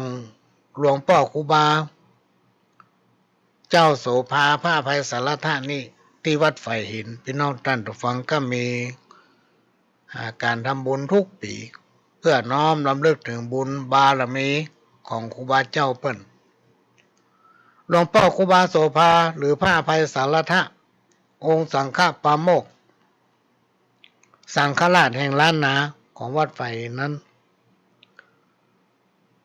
อยู่ในความทรงจำของพี่น้องศรัทธาชาวพุทธที่สามารถจะลืมได้พี่น้องท่านผู้ฟังซึ่งสถานีวิทยุของวัดไฟนั้นอาจจะได้รักษาขนบธรรมเนียมหีบห้อยประเพณีที่หลวงพ่อเพิ่นได้ส่งเสริมและก็สร้างไว้เพื่อสืบต่อไปจนถึงลูกเต้าเหล่าหลานพี่น้องท่านผู้ฟังถ้าเฮาช่วยกันรักษาบรรนำเอาสิ่งที่ดีงามจากการบำเพ็ญตนของครูบาอาจารย์เปิ้นมารักษาไว้และนำเล่าให้ลูกให้หลานสืบต่อกันไปในที่สุดมันจะมีไผฮู้มันจะหายไปพี่น้องท่านผู้ฟังจะหายไปหมดสิ่งทั้งหลายที่บรรพบุรุษครูบาอาจารย์พ่อแม่ปู่ย่าตายายเพิ่นเคยกระทำจนเป็นหีบห้อยหรือว่าเป็นวัฒนธรรมเป็นกิจเป็นประเพณีสืบตามกันมาจนเฮาทั้งหลายได้อยู่เย็นเป็นสุขได้นั้นถือว่ามีคุณค่าพี่น้องท่านผู้ฟังทางด้านสังคมซึ่งในยุคปัจจุบันนั้นเป็นยุคสมัยที่มีเทคโนโลยีก้าวไกลการศึกษาก็ไปไกลจนว่าจิตใจของคนเฮานั้นปรับตัวบัดตันพี่น้องท่านทุกคนสิ่งที่เราจะต้องช่วยกันอนุรักษ์รักษาไว้ก็คือวัฒนธรรมสิ่งที่มีความจำเป็นต่อชีวิตคนเฮาประจำวันก็คือศีลและธรรมเราจะต้องนำเอาวิถีพุทธเนี่ยพี่น้องท่านผู้ฟังเข้าสังคมชุมชนมันฟังมันปฏิบัติมันศึกษาและมันจะเกิดปัญญาเมื่อเอามันฟังมันปฏิบัติมันศึกษาในฐานะที่เราเป็นชาวพุทธพี่น้องท่านผู้ฟังจิตใจเราจะงาม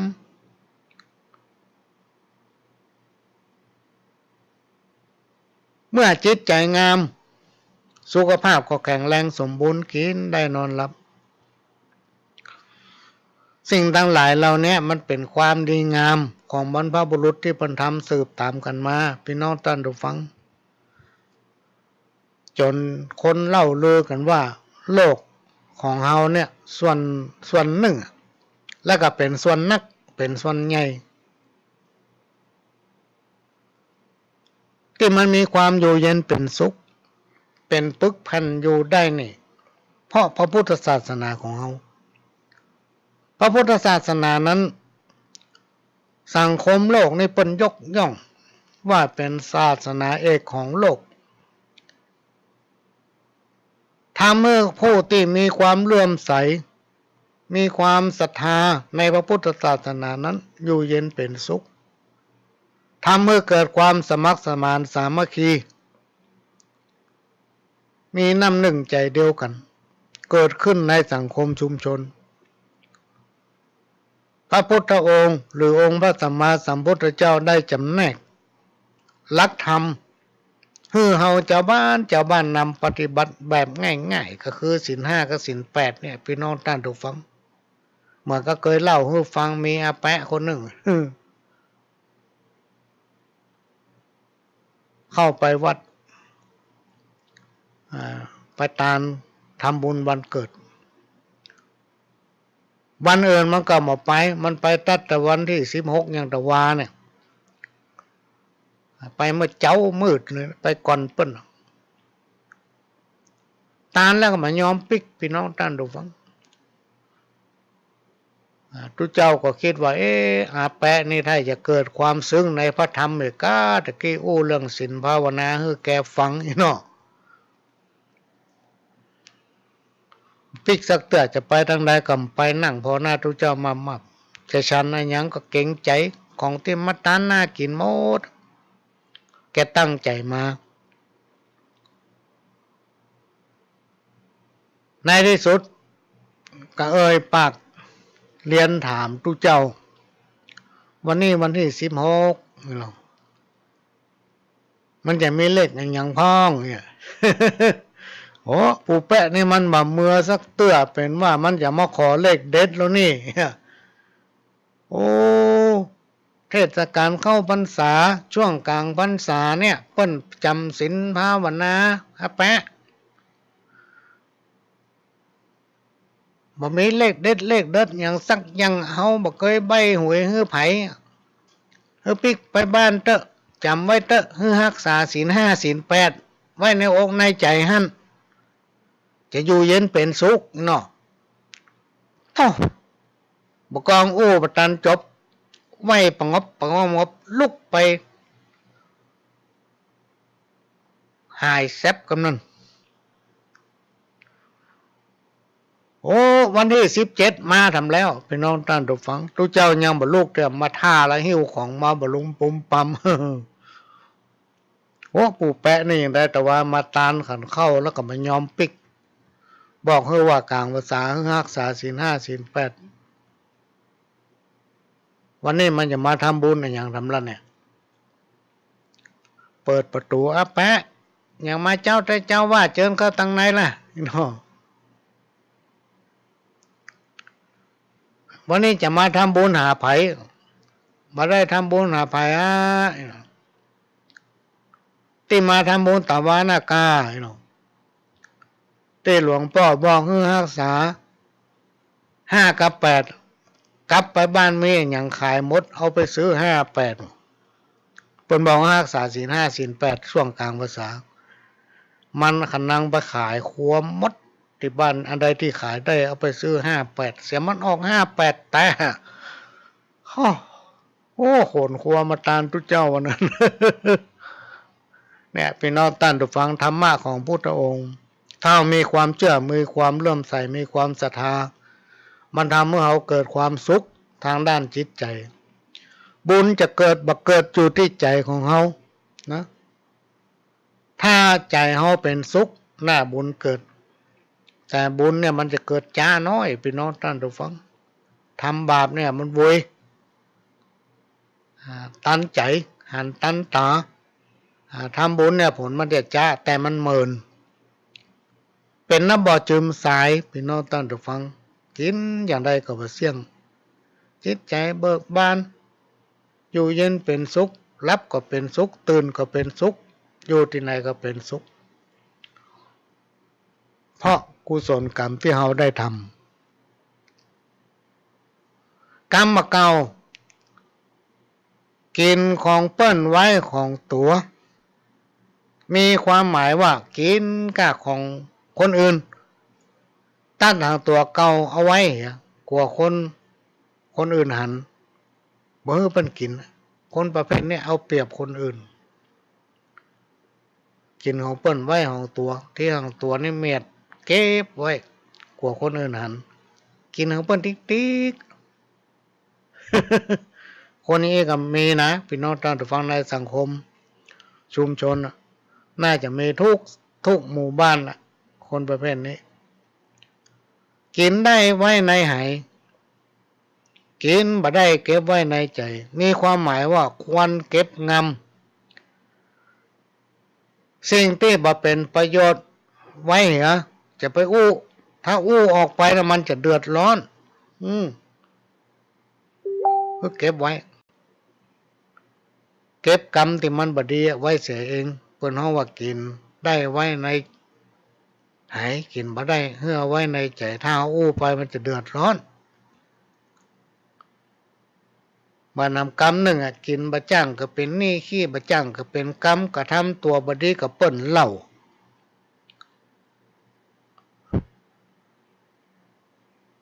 กินบ่เป็นก็เป็นหนี้ขี้บ่เป็นก็เป็นเรื่องกระทำบ่ดีก็มีคนนินทาฮู้จักวางตัวและประมาณตนคำว่าขี้ก็คือขี้ขี้ว่าขี้หาเรื่องเปิ้นเรื่องมีบ่มีบ่ว่าได้ยินข่าวมาก็ไปเลยไปมาเวลาหมดละพี่น้องท่านผู้ฟังพ่อหลวงก็จะขอนำรายการนี้จากพี่น้องท่านผู้ฟังไปก่อนก็มาพบปะกันใหม่ในวันเสาร์หน้า 4 โมงถึง 6 โมงแมลงวันอาทิตย์ก็บ่ายโมงถึงบ่าย 3 โมงจะมีเป็นบางติดบางเสาร์พี่น้องท่านผู้ฟังที่มีภารกิจบ่สามารถพบปะได้แต่ถ้ามีภารกิจแล้วก็จะมาปะพี่น้องท่านผู้ฟัง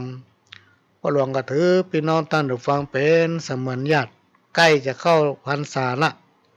ช่วยกันทนุบำรุงพระพุทธศาสนาช่วยกันดูแลสถานีวิทยุเป็นการน้ำกาไฟที่วัดไฟหินพี่น้องท่านผู้ฟังเชิญได้ทุกเวลาพ่อหลวงสมางท่าดินจันทร์ก็จะขอนำรายการจากพี่น้องท่านผู้ฟังไปก่อนขอให้พี่น้องท่านผู้ฟังทุกคนทุกท่านกินได้นอนหลับจากกับผมพ่อหลวงสมางท่าดินจันทร์ขอสวัสดีครับ